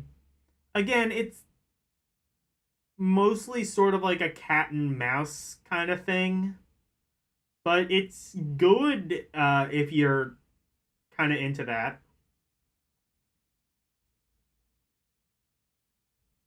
Definitely shot very well.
Am I surprised this is more action packed? Am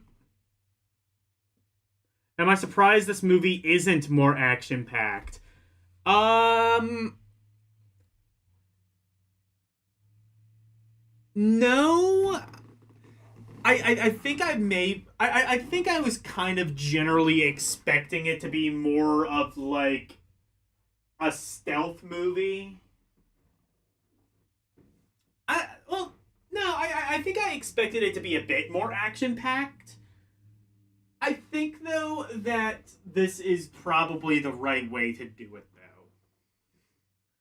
Like kind of making it more of like a stealth who done it. Well, not who done it. We know who did it, but we know who done it. But like more of like a stealth movie than just more of like him just blindly killing a bunch of people. This is probably the best way to do it.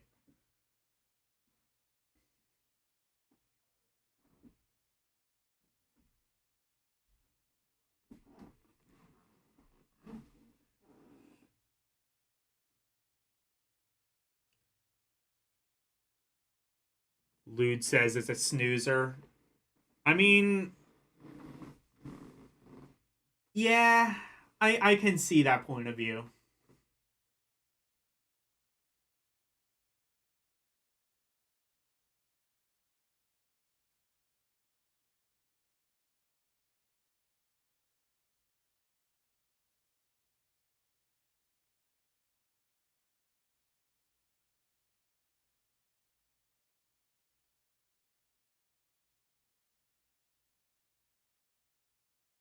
Why does he sound like Tim Allen? Why does the commander sound like Tim Allen?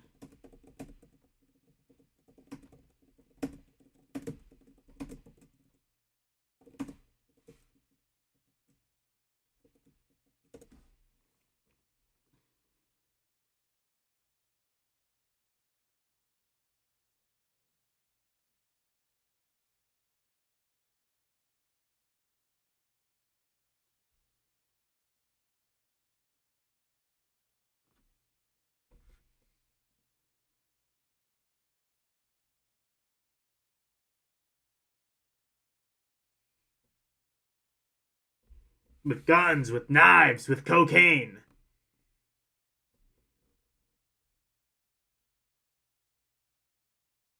To snort things that would make a Billy go puke.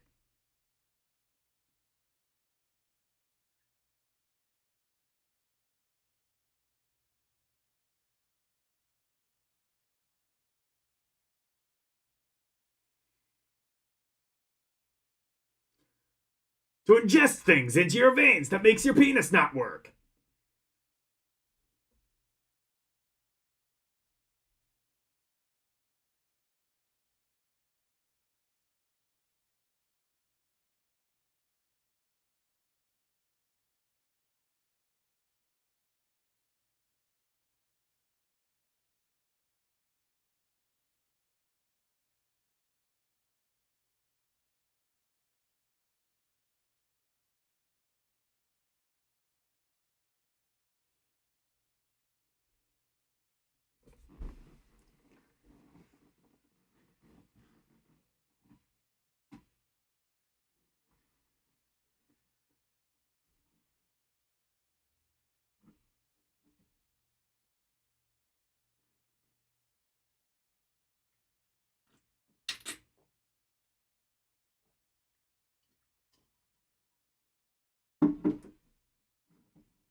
Oh shit. He's just gonna take down 200 people.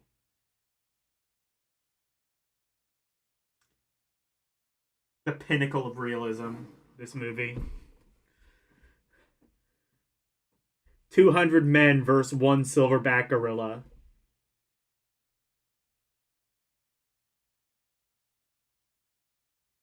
What's the time check right now? I'm at the campfire calling. Yeah,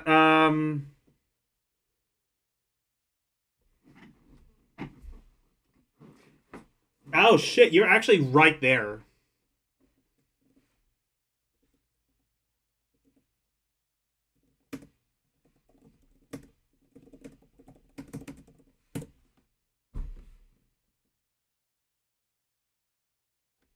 What did Slim send me?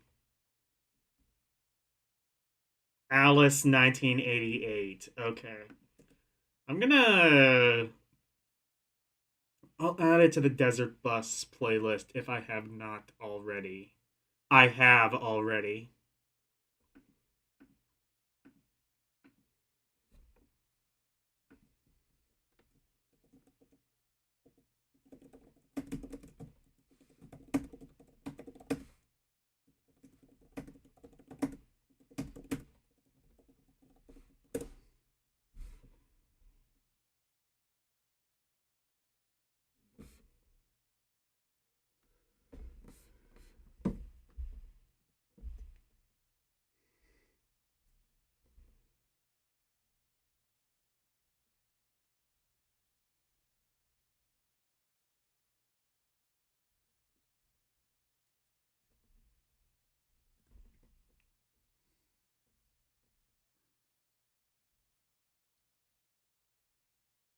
advertisement.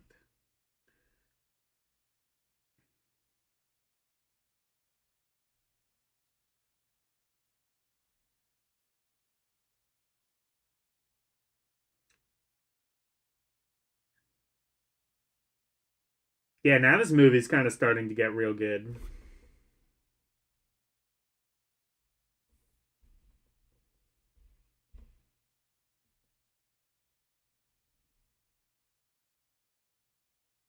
Walmart Plus now is a thing. Oh no, wait. Why am I surprised? I'm paying for that. Well, I'm not. Yeah, I forgot Walmart Plus was a thing.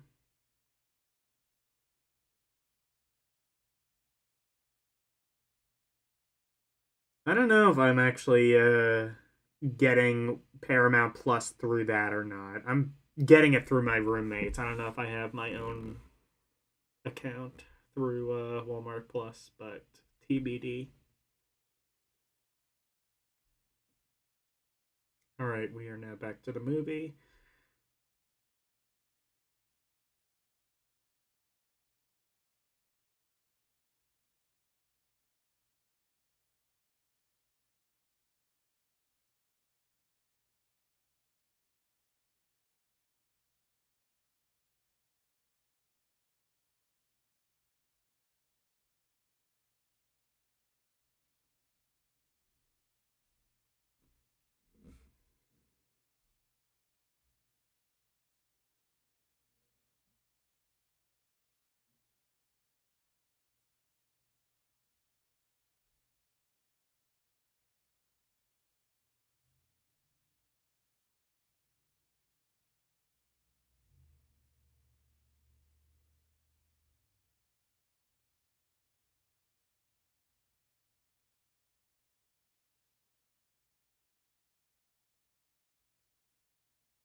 This movie is great.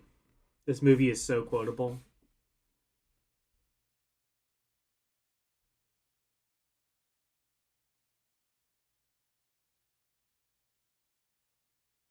It will remind me of how we talked about art pieces earlier. Yeah, I can see. Yeah, definitely. I can kind of see like kind of like how LCX was talking about like artists kind of thinking they are more profound than they really are. I can kind of see a little bit of that. Not necessarily saying that makes the movie bad, just makes the movie not, I think, as prophetically astounding as Ted, whatever the fuck his name was, wants to say it was. Or would probably have himself believe it to be.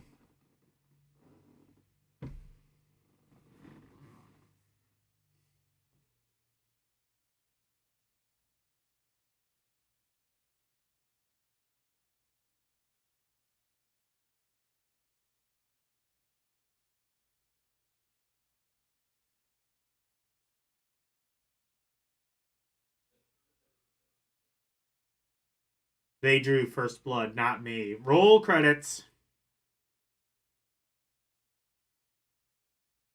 Cut, print, roll credits. CinemaSins.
I'm still here. I am just watching the movie.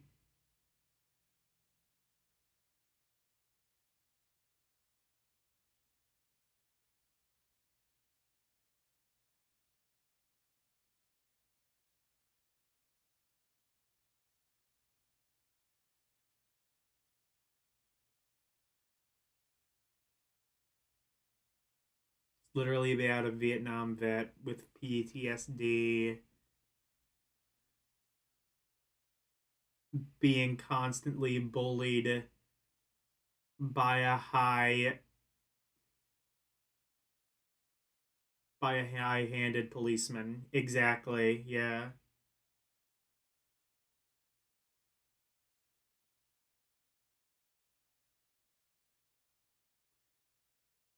And constant. Yeah, exactly. Yeah, exactly. I mean, it is. I'm not saying that is a bad thing though. This is a great movie. Like Slim said, like super quotable. They're the ones who drew First Blood, not me.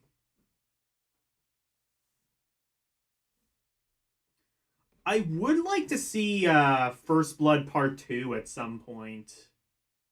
I would like to see how that kind of because I think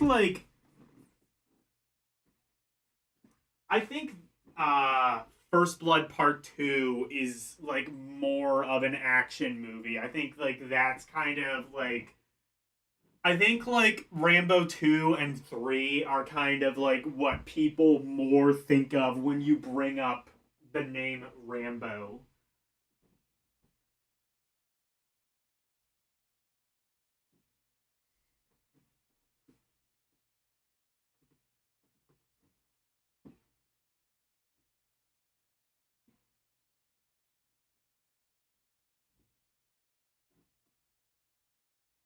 Oh, he is. Oh, the guard dude. He is 100% mega dead.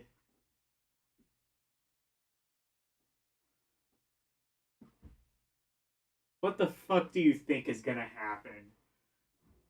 Yeah, we've been yelling at this like super fucking macho badass motherfucker with a gun like the entire movie. But maybe this time it'll work. Nah, this motherfucker gonna fucking die. He dead.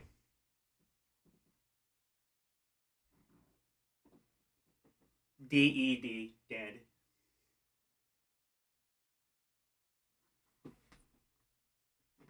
Oh shit! No, they got him. Or well, no, they clearly didn't get him. There's two other movies. There's an ad. Let's see how he gets out of this one. Is Rambo actually flame retardant?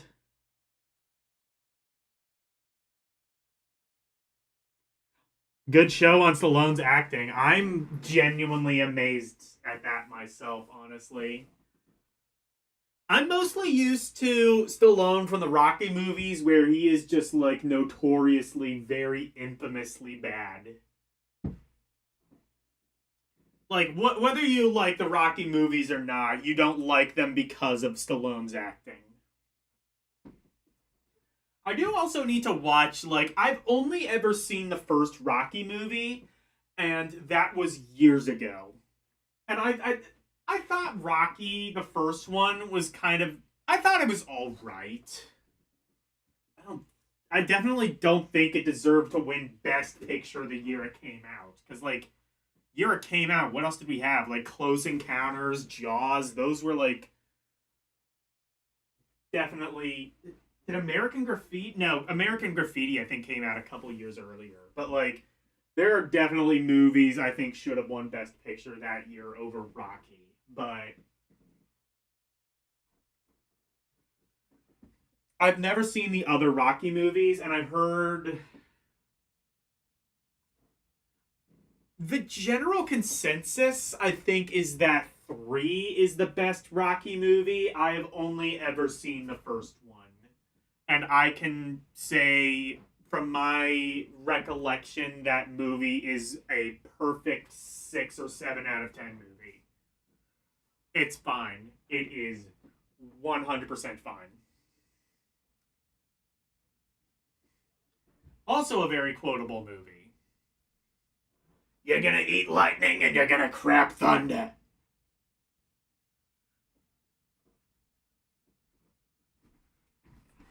Alright, bye, Aris.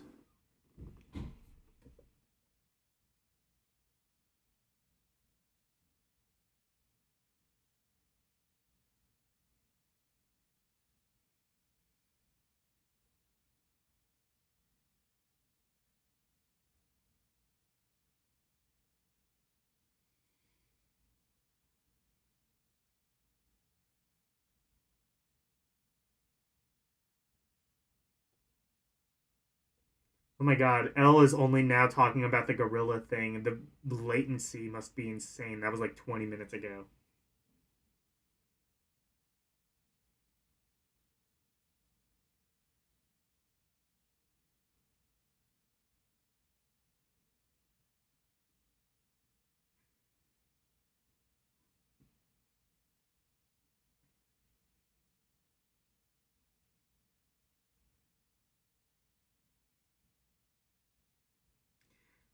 Slim Nim, they are actually saying the quote that you were talking about right now.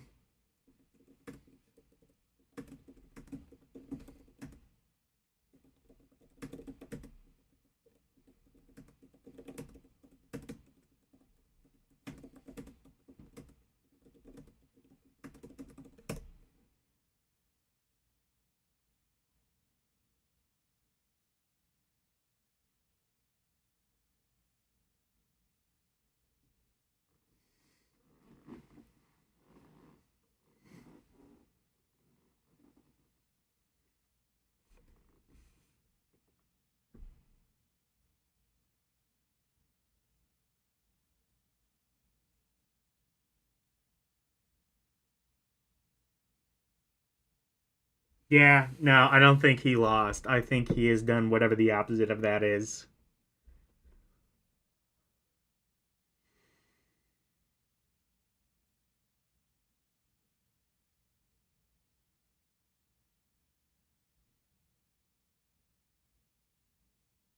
Again, I can just say that with the benefit of knowing there are at least like 3 other of these movies.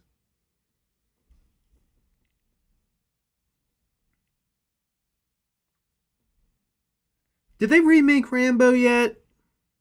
Have they fucked that up yet? Have we had like gender swapped Rambo, like Julia Rambo?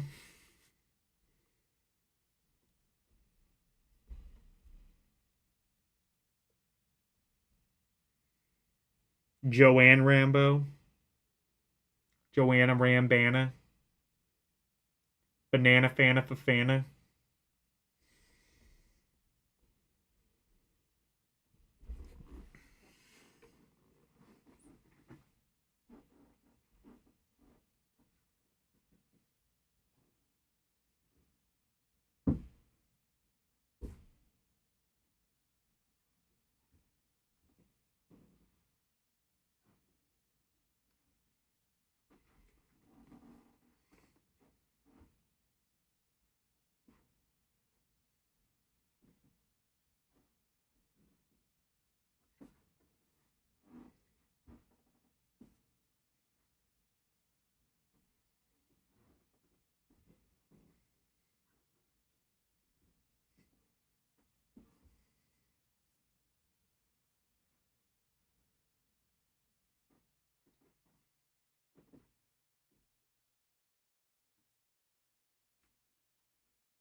Is this cliffhanger? Does he have to burn his own money to stay alive?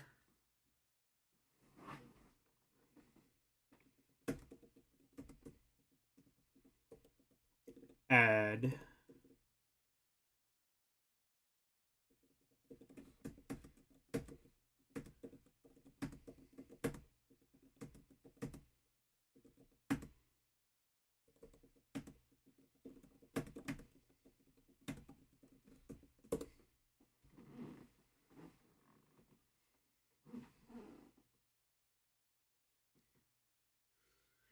This is.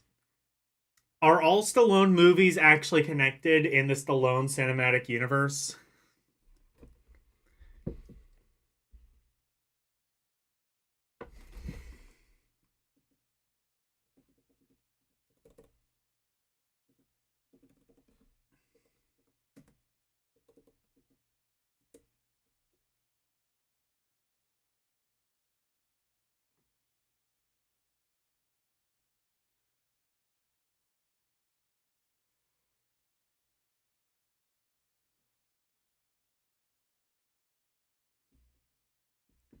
No? Okay.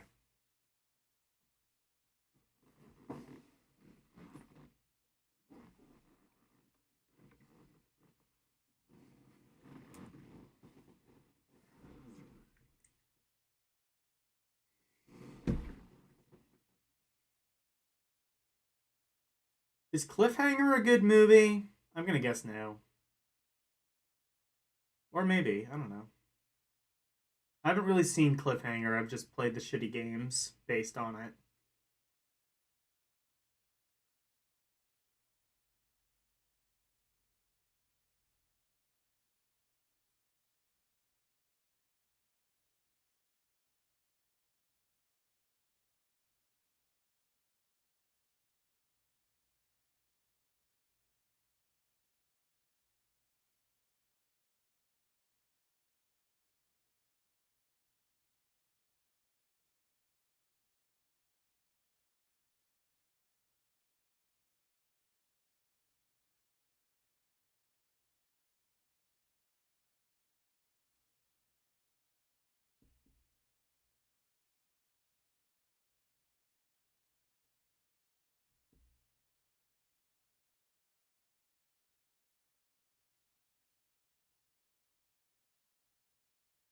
That was John Rambo guy.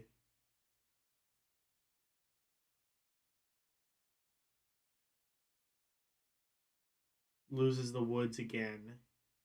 We better go stop him. LOL. Here comes the part of the movie with action that everybody remembers. Ah, okay. I see.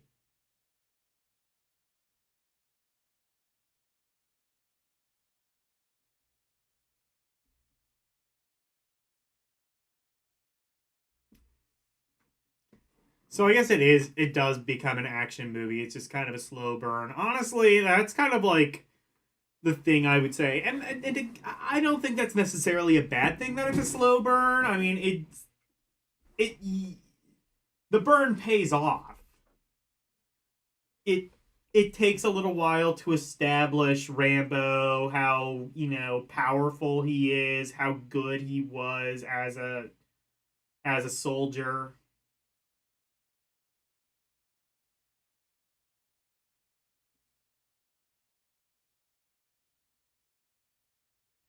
But,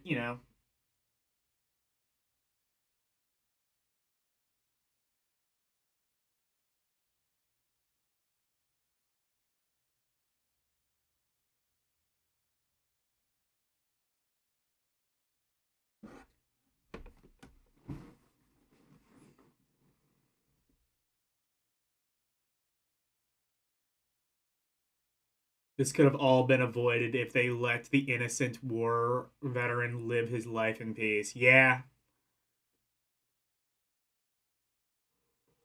Why would they do that, though? Why would they make a rational decision? Where's the fun in that?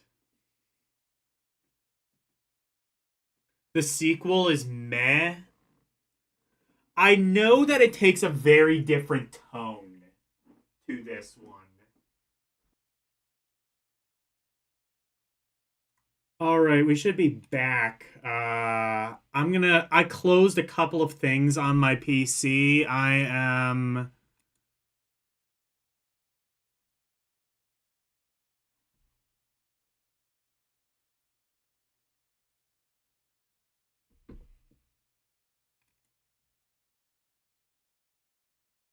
Wait, what?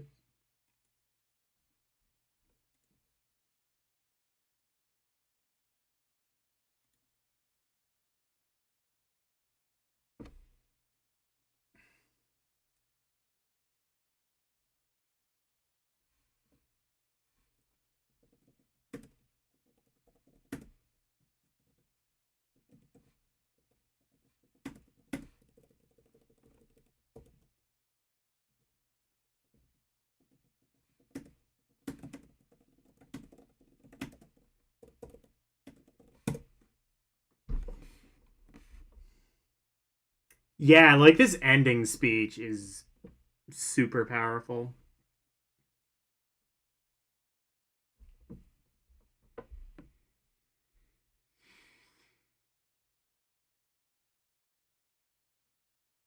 Apparently, there's more dynamic between him and the police guy in the novel. Oh, yeah, that's right. This was a novelization. I forgot about that.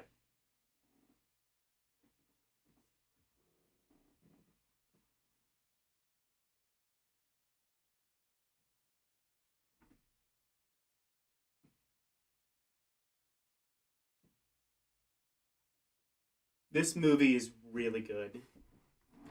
It's a slow burn, but the burn pays off. It's a slow burn, but the burn kind of crescendos. Latency fixed. Okay. I wish I would have thought of closing Mix It Up Bot and the mini VTuber software earlier. I mean, it could get bad later on. We shall see. But I wish I would have thought of closing Mix It Up Bot earlier. Turns out that's kind of a power hog. Honestly, I guess I don't even in the future, I don't even really think I need to like launch Mix It Up Bot when I'm doing these streams because y'all aren't going to be able to see or hear the redeems anyway because I'll have the desktop audio muted. But yeah, no, like this is definitely a slow burn movie, but it burns, it crescendos into just a nuclear explosion, and I love it. Like it definitely I was saying before how it doesn't like beat you over the head with its message. I guess theoretically, I'm not going to say I would argue this, but I could see how someone else would. It I guess maybe towards the end it kind of starts to beat you over the head with it in that like it kind of starts sort of telling a story and isn't just like and kind of stops being like a stealth action movie. Um but I don't view that as a negative. I view that as a positive. I think it has a message to tell, and it's you push someone, you continuously push someone further and further and further towards the edge. You can't be surprised then when they then start trying to defend themselves and push back to get themselves away from the edge, in a sense.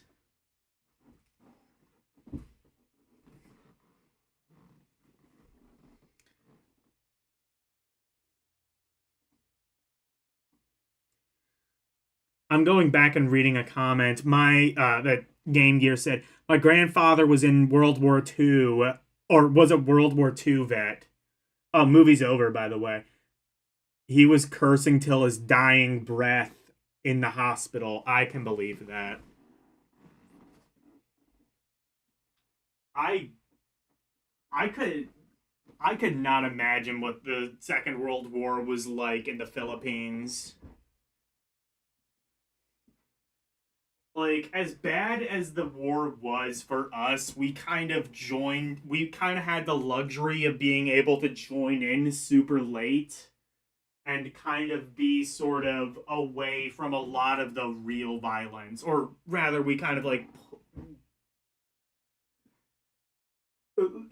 you know what I mean? Like, yeah, we sent our troops over to Germany and Japan and all over the world, but I'm saying, like, the violence was not happening in our towns, in our cities.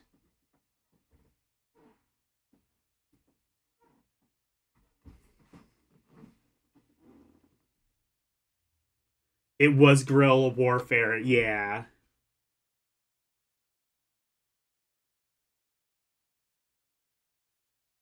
But thanks to the local forces here, your island was never conquered by the Japanese.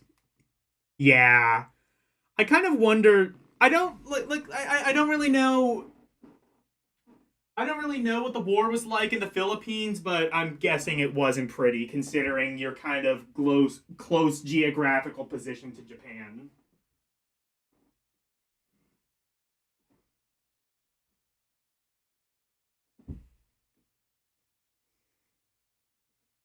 The hell is this, like, Christopher Cross? It's like the guy from Scarface trying to sing a ballad. In fact, it wouldn't surprise me if it was just the guy from Scarface, the guy who did that "Push It to the Limit" song from Scarface. But yeah, I the movie definitely towards the end, I think it's kind of, for me, sort of started like a 6 or a 7 out of 10. And the further it went along, the more it kind of got to like maybe an 8 out of 10, then a 9 out of 10. I think like a 9 out of 10 is pretty fair for this movie. Maybe an 8 out of 10, because it again, it was a slow burn, but I think the burn ultimately paid off. Like, could it have gotten to the action a little bit faster? Yes, but also I feel like that would kind of be missing the point.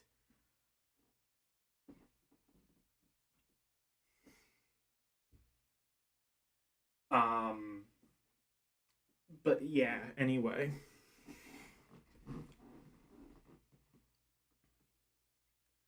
Uh, when US troops flew over us, the local forces wrote, "No Japs here" on the beach. Okay.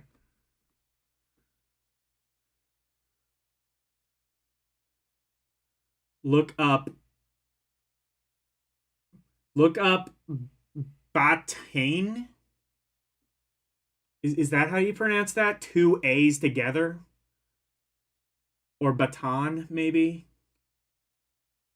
Look up Baton Death March. Tons of American and Filipino prisoners of war died during that march. So, like, I'm not saying it wasn't bad for America. I'm saying, okay, like, it was, like, we had the luxury of the war not being a threat as much to our boys back home who were not actively fighting it. Like, if you were not drafted into the war, you had the luxury of being able to walk, to step outside of your house and get your groceries, get food, get water, get what you needed, and have a degree of safety. That was not true for a lot of and that is not true for a lot of places in the world that are war torn. That would have not been true, especially for like the British, well, definitely the Germans, the Japanese. Um,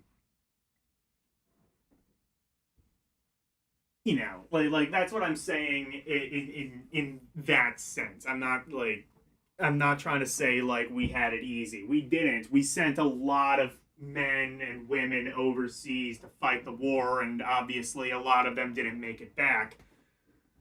Um, but I'm saying like for those who were not drafted, they could, and obviously there was all over the world. There was obviously like rationing and things like that, and people had to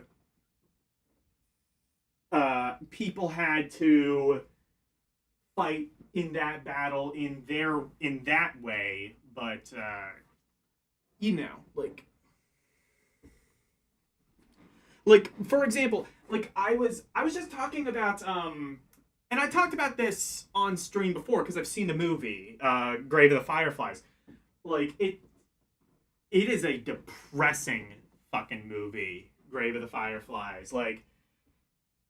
Um like with the animation style, you kind of like go into it kind of expecting sort of like, especially for someone like me who doesn't have any like experience or doesn't have much experience with like the Studio Ghibli side of animation. You kind of go in, you sort of expect something like, I don't know, Disney, like, you know, relatively like can occasionally get a little dark, whatever. And then it's just like, oh, I understand now. This movie has completely raped my soul. I understand. Hello, DJ Ronnie.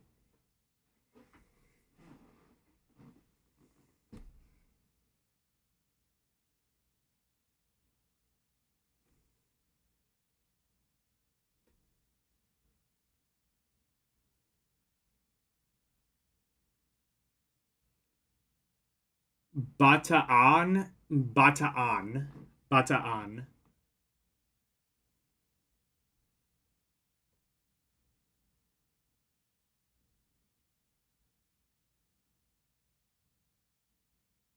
It's not like Batman v Superman.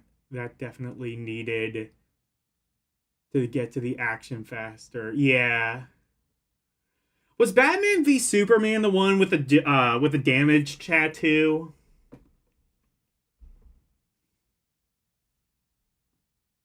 Or was that Suicide Squad? I can't remember. Oh, I'm sorry. On a live squad. We're on YouTube. No, I'm kidding. Your troops died for us too because we were an American colony. Were you an American colony at that time? I can't remember when you guys gained independence. I thought it was like earlier on, but I guess maybe around that time is when you gained independence. Like maybe right after the war.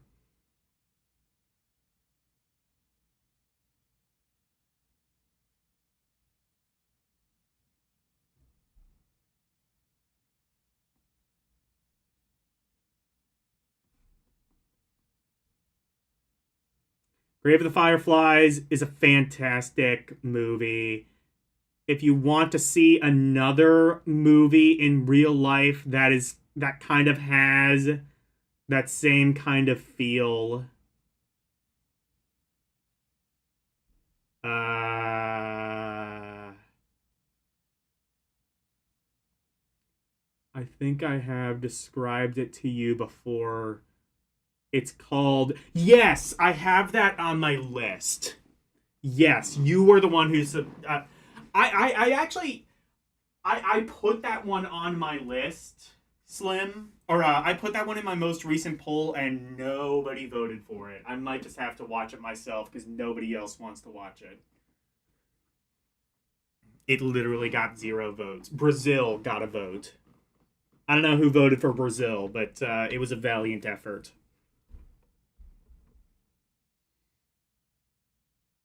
Yeah, it's Sudoku. It's Sudoku Club. Exactly.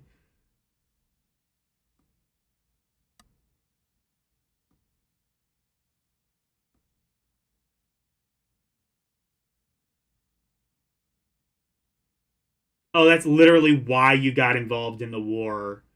We got attacked because the Philippines was US. Oh, I see. And it was a strategic look. I think I've heard before that I think I had heard before that and I think I might be getting this wrong. I almost certainly am, but I think if I recall right, like Pearl Harbor, they were actually trying to target the Philippines and instead targeted Hawaii, which at that time was also a US territory. It had not become a state yet.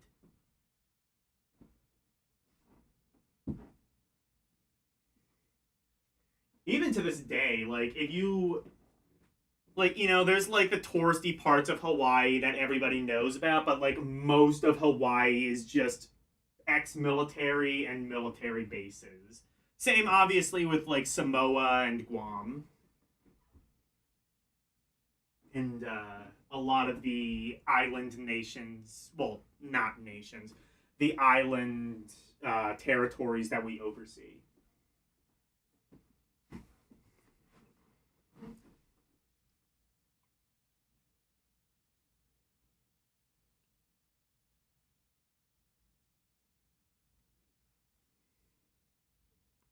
Go watch Anohana anime and try not to cry.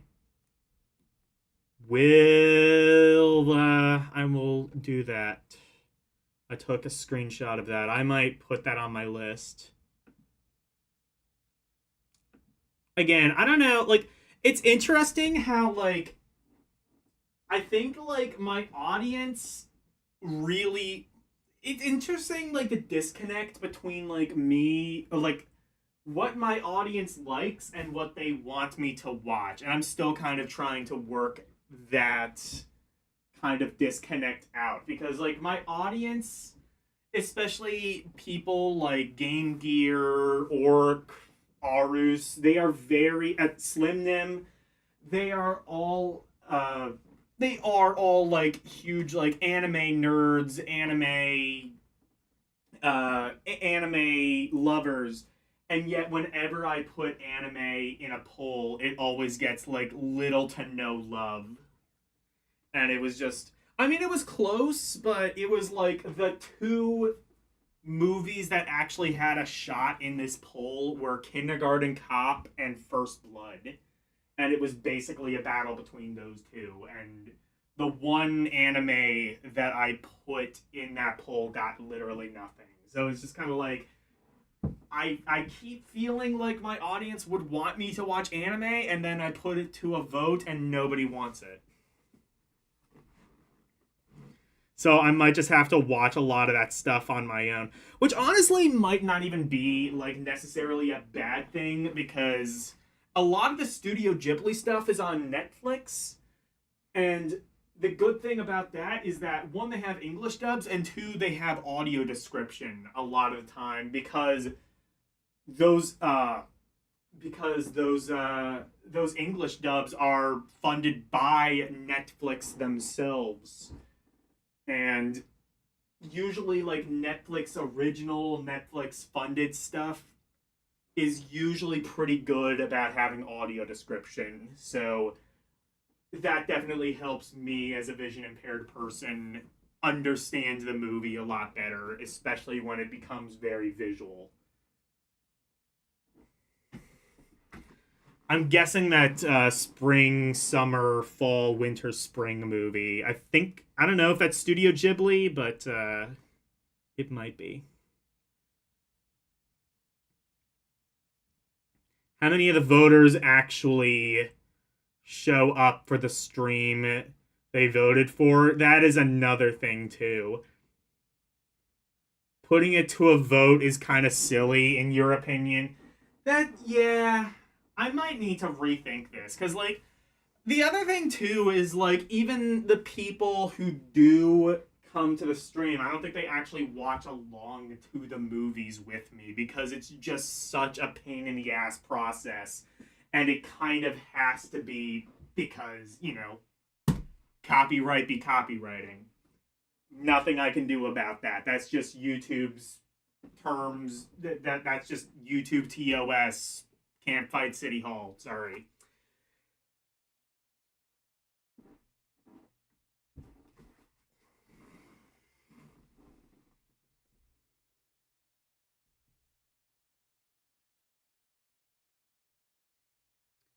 So the real question is, we need to vote on what is going to be the absolute stupidest movie you play for Christmas. Ooh. Well, here's the other thing too, is like, honestly, like in hindsight, I probably should have made this the Christmas poll because I don't know if I'm gonna be doing another stream before Christmas. So okay, like next weekend I think is the weekend before Christmas, and that's gonna be like Romporee, or possibly a Real Hardware stream. I don't know if you guys were able to follow this in all of the latency issues and stuff, but I did get my Backbit Pro, so I might be doing in the near future. I'm gonna need to do some experimenting over the week on like how I'm going to capture everything, but I might be doing another attempt at the Intellivision Real Hardware stream. I tried this a couple of years ago and ended up having a lot of problems with capturing. For one, I was not able to get. I was not able to like split the capture. I do have a thing now that converts HDMI or converts AV to HDMI. So I in theory can just hook that up to my regular HD capture device and I can get like a split capture. So bit of behind the scenes lore with my channel. I use a device called Mirabox, I believe it is, and there's a million kind of generic HD capture devices kind of like this. It's I think it is just sort of like a generic design that some holding company kind of just slapped their name on. But essentially, what it is it's an HD.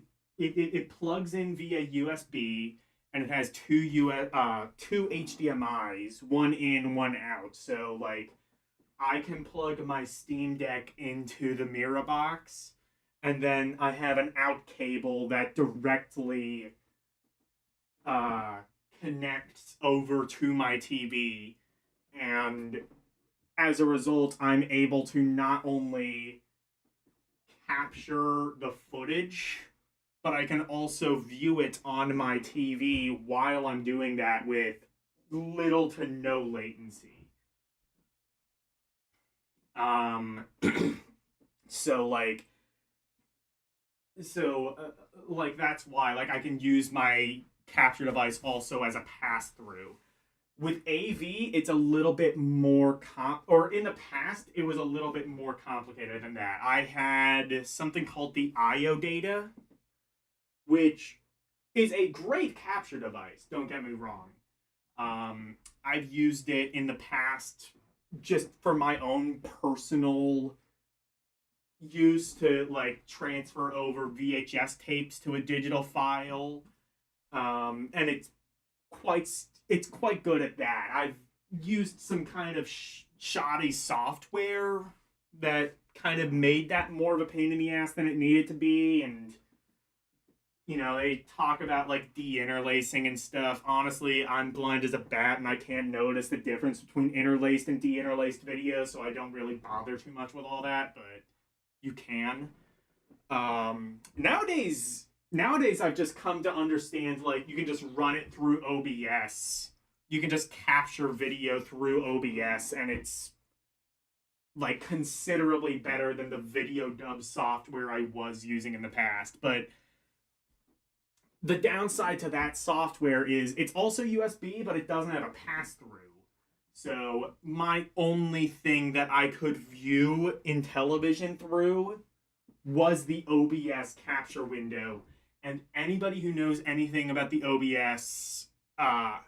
about the OBS display knows that there is an insane amount of latency, like maybe a second or two of latency.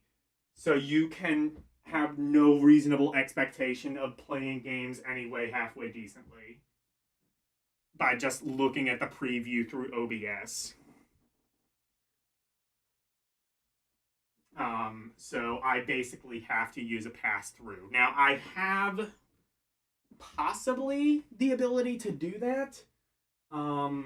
It goes through AV, but the problem with in television is it's a really old system, and what I have a couple of things that I want to try.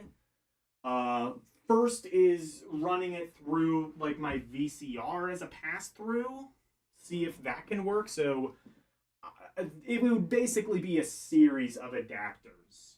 So I would be running my HD capture device, and then plugged into the HD capture device, I have my AV converter, and then the AV converter plugs into the VCR, and then the Intellivision is plugged into the back of the VCR through the RF output. And one of the other issues I had was there was a lot of interference. I don't know to what degree that interference was caused by my VCR just having like a really shitty RF output, or just like a whole bunch of internet capable devices just interfering with it. I think it might be more the latter. And if that's the case, I don't think it's going to be much easier to solve here because, well, by definition, I have to have at least one internet ready device. Not to mention, I am now just like 1 foot away from my Wi-Fi router. Wi-Fi router in the same room now, literally, as I do my streams. Hidden away in a drawer, or not a drawer, but like a cabinet, like a wooden cabinet. And the other thing I could do is they have HDMI to coaxial outputs. That could work. Then the problem, though, is that's converting a digital signal into an analog signal, which that could then make the problem worse. It's not going to. If there is indeed that much interference, that's then going to make the problem worse by it might not even like show up on the capture software, because I have dealt with things converting digital or converting analog to digital, and what ends up happening is if there is any sort of like weak signal or interference, it's just not going to show up at all. Like if you've ever tried to watch like a VHS tape on a modern television, you'll know like the first part of the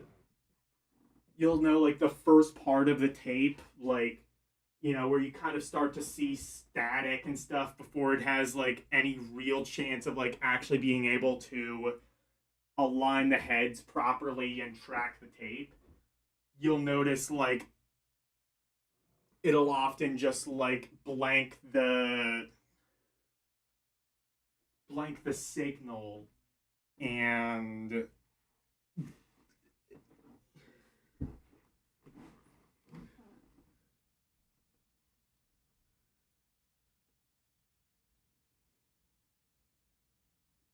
yeah. All right. I've been missing what chat's been saying.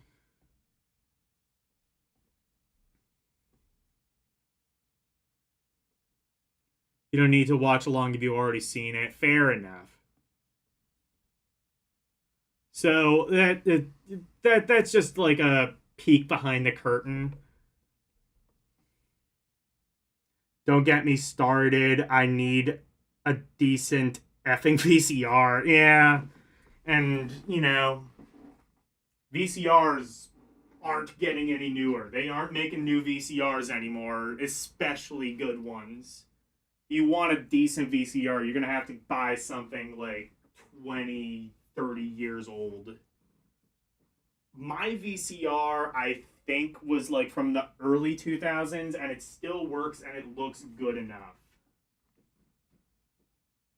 It doesn't have like any of the cool like some of the like ones with like quartz tracking and stuff that can and even like some of the really expensive ones that have you know uh like digital tracking and like digital stabilization and things like that, which even for like watching like movies and stuff, that's not really useful. There's really no need to watch a movie on VHS unless you just enjoy that kind of soft picture for whatever reason. More the problem comes when you have to when you want to copy over home movies or something like that. Like videos that maybe were shot on like an old camcorder, like an 8 millimeter camcorder, VHS, whatever, DV. And you can't like easily convert that over just straight to your PC. You kind of have to like run it through a VCR, and then the quality is what the quality is with analog.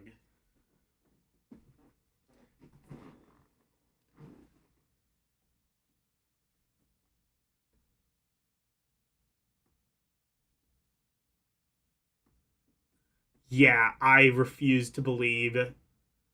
Yeah, I refuse to spend $249 for a new in box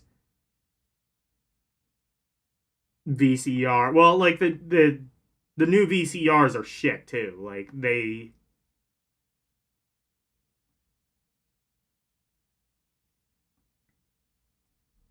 So here's the trick to latency: capture in a different app,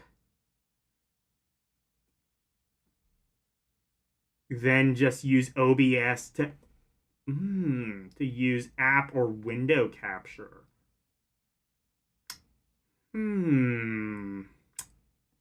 That I have some other ideas that I want to try first, but that is a thing that I can definitely a VHS to a VHS to a UHF to a coaxial. You slipped a couple of bugs on the back of the thing, you are good to go. Yeah, and that's the other and that's the other thing too is like then there's like another adapter. So like it's the Intellivision is coaxial, but it's actually in a really old kind of coaxial that then requires another adapter, because VCRs, what they do is they have like the kind of more traditional kind of coax where it's like it's like a metal pin and you screw it into the back of the unit. What the Atari and Intellivision and even like the Nintendo and stuff did is, well, I think what they did was they had like they had an RF cable that was almost kind of looked like a composite cable, and I think even at that time they kind of expected you to just use a box to adapt it. Like if you got like an original Nintendo, it would have kind of like the RF modulator thing. It had like a what kind of looked like a composite cable, but on the end it had like this RF modulator box where you screwed it into the back of your TV, and then there was also a pass through if you had like an antenna or a cable box or something. You could then pass it through the NES and still be able to watch TV and still be able to plug in your antenna or your cable or satellite or whatever while playing Nintendo. Genesis used a very similar system. Atari did as well. In television, they all kind of did until AV was sort of standardized in the 90s.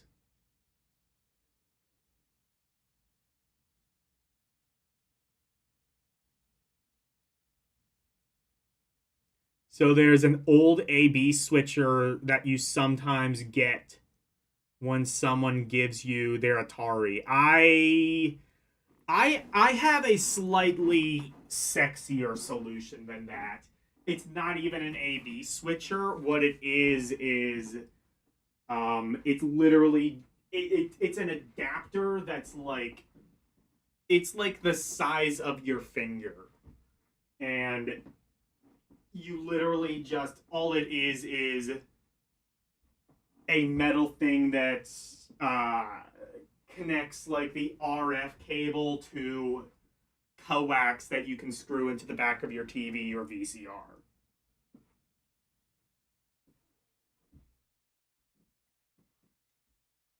And I even tried like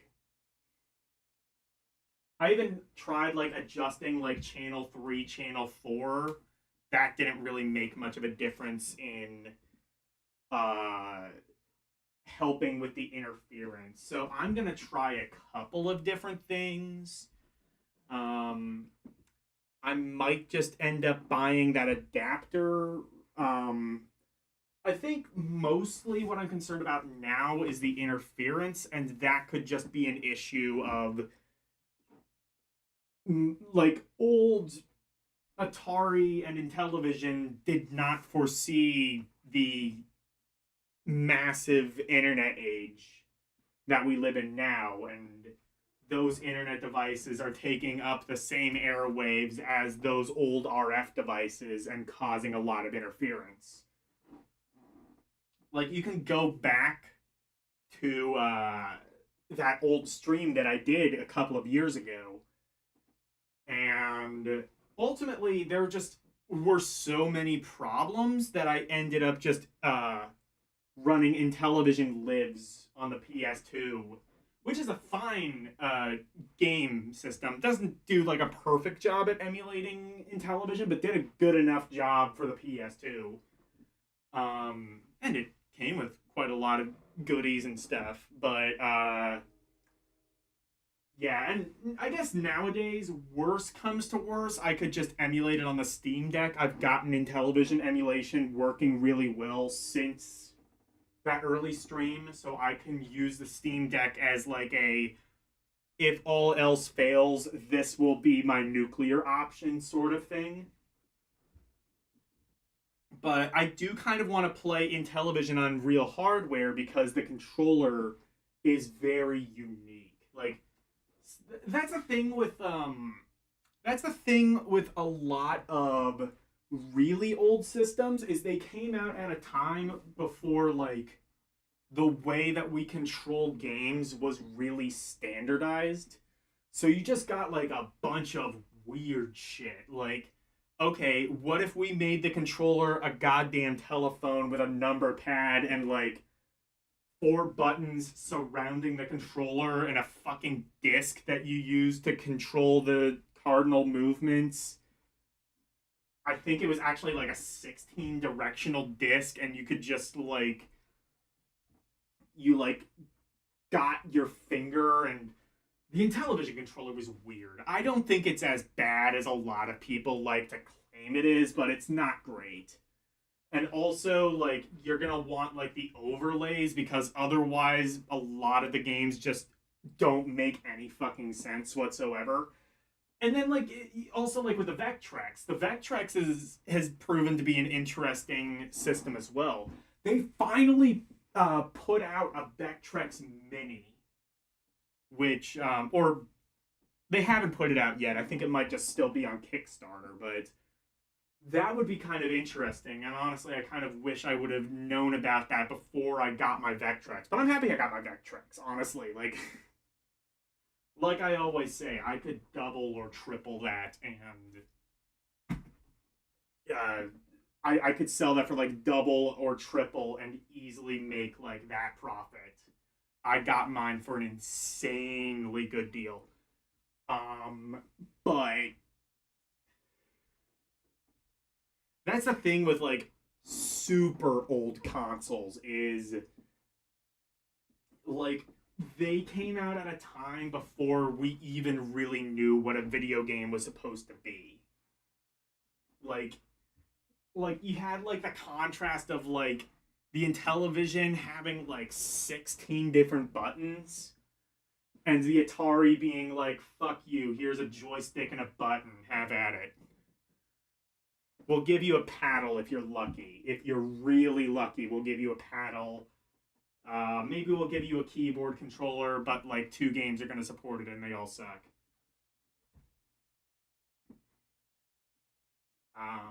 Which, well, to be fair though, like the Atari had so many accessories. It definitely that was one of the things, unfortunately, that um, made it kind of hard to rank. Is there were a lot of games I just plain could not play on emulation because they did not support these obscure accessories like the driving controller and the keyboard controller and the Sesame Street children's controller and shit like that.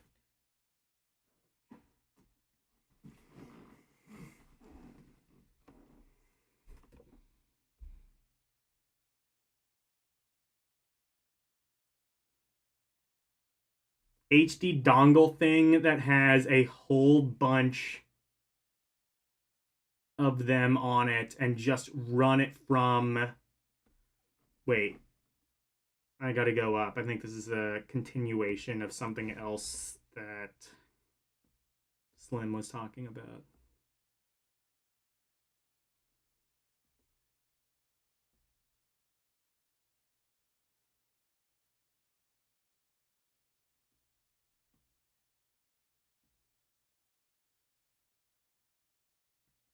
HD dongle thing that has a whole bunch of them on and it's just run from that crap and it's not great, but it's not bad. Oh, I see. So it's like a mass HD dongle that like connects to a bunch of different analog outputs.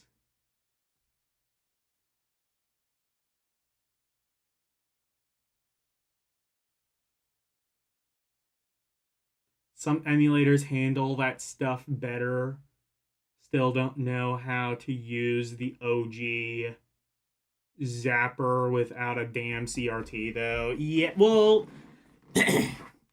here's the thing: is there are ways of doing that. Like if you have the original hardware, you can get like essentially what I've understood is you can make a standard zapper work with a modern TV. It's not the fault of the zapper, it's the fault of the timing and how modern TVs refresh in a different way than old TVs did.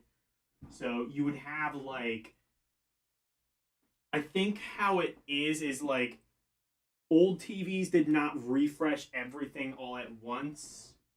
So there was like a little bit of like a delay in how things refreshed. Modern TVs refresh in a different way. So I think what it is someone has like been able to adjust the timing on some of these old NES games, which requires like a ROM hack and I think even like an adapter or something. But if you can do that, then you can, I guess, play some NES games on an HD TV. They do also make like light guns that work with emulators. From what I understand, they are a massive pain in the ass to configure and not really worth it. is my understanding. Which is a shame, because honestly, like, even beyond just, like, Duck Hunt and Hogan's Alley and stuff, there's, like, it would be kind of cool to, like, play, like, the House of the Dead with, like, an actual light gun in front of the TV the way God intended, or, you know, like anything like that. Like especially like in the arcade, there were so many good rail shooters that you can kind of emulate with like a mouse, but it's not the same as in the arcade. And especially in the arcade because you had like these really cool like giant like space phaser guns with like haptic feedback. Like that's an experience you can only get in an arcade.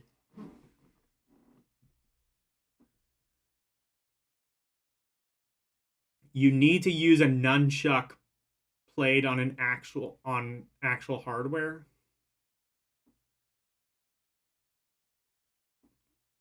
What are we talking about?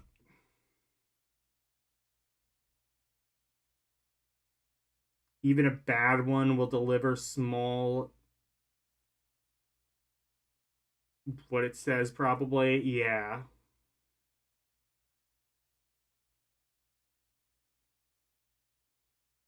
So you got the ROM hack, bought it on Etsy. Yeah, I thought it worked with like old gun. Well, the other thing too is like even like CRT or not, these guns have like a pretty high failure rate nowadays. Like there's just a lot that goes wrong with the old NES zappers because as cool as of tech as they were at the time, and as honestly kind of simple as the tech was for the time, they were. It turns out there were a lot of things that could go wrong, and a lot of those things did go wrong.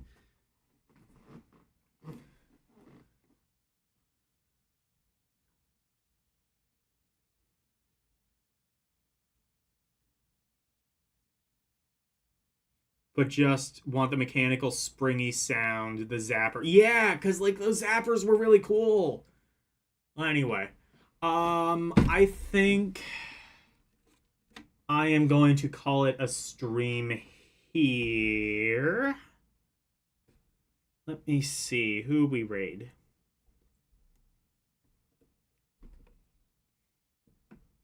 The stream went on longer than expected because I got into a rant about old broken electronics.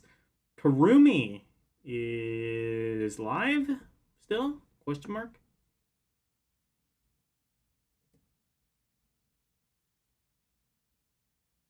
What the hell is...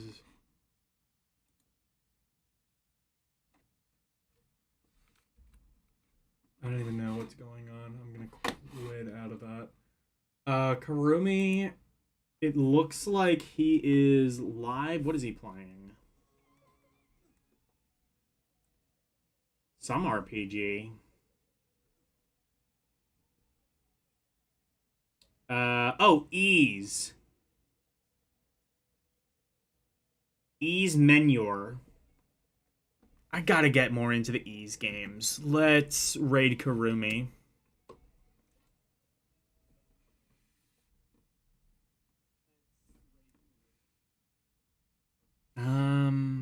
Wait.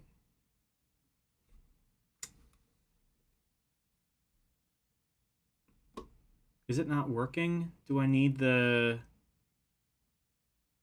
Oh, I see. Because I think I need... Oh, that's right. Because I need Mix It Up Bot to do my redeems. In that case, I will just copy and paste. Copy pasta be damned. So, tomorrow will be more Castlevania Harmony of Dissonance. Monday, more Game Boy Advance games beginning with the letter G. Tuesday, Lunar, the Silver Star story complete. Thursday, Thursday, I'm going to be continuing Ldeiner magazine. Possibly on Friday, possibly on Saturday, possibly at some later date. I might be doing a hardware stream of the Intellivision, a take 2 of that, where I will be attempting to play some old school Intellivision games, assuming that everything decides that it's going to behave. If I do that on Saturday, obviously I am doing that on Saturday. If not, then I will be doing Rambo. So, thank you guys so very much for watching. Always super appreciated. I do not have Mix It Up Bot on me right now, so I cannot do the roll call, but thank you especially to my members, Arus218, DJ Ronnie G, and LCX, and who all was here? Game Gear, DJ Ronnie, Arus, Renee, Slim, Orc, Nintendo, Verducci was here, I believe. Thank you guys. Sir Jacob was here. Thank you guys so very much for watching. Good night. And thank you for going to my TED Talk. Bye, everyone. It's the outro, and here's the outro freak. Freddy Freak of Interpretation, sweeping the nation, doing his thing by ways. If you wanna see more of me, become a member, watch some movies on Ldeiner Cinema, play some games on Rambo, let him request to be part of the community. Join the Discord, talking about games, music, Rob requests, and more. Join now. That's all of the plugs that I've made. Thank you all for watching. Now let's raid!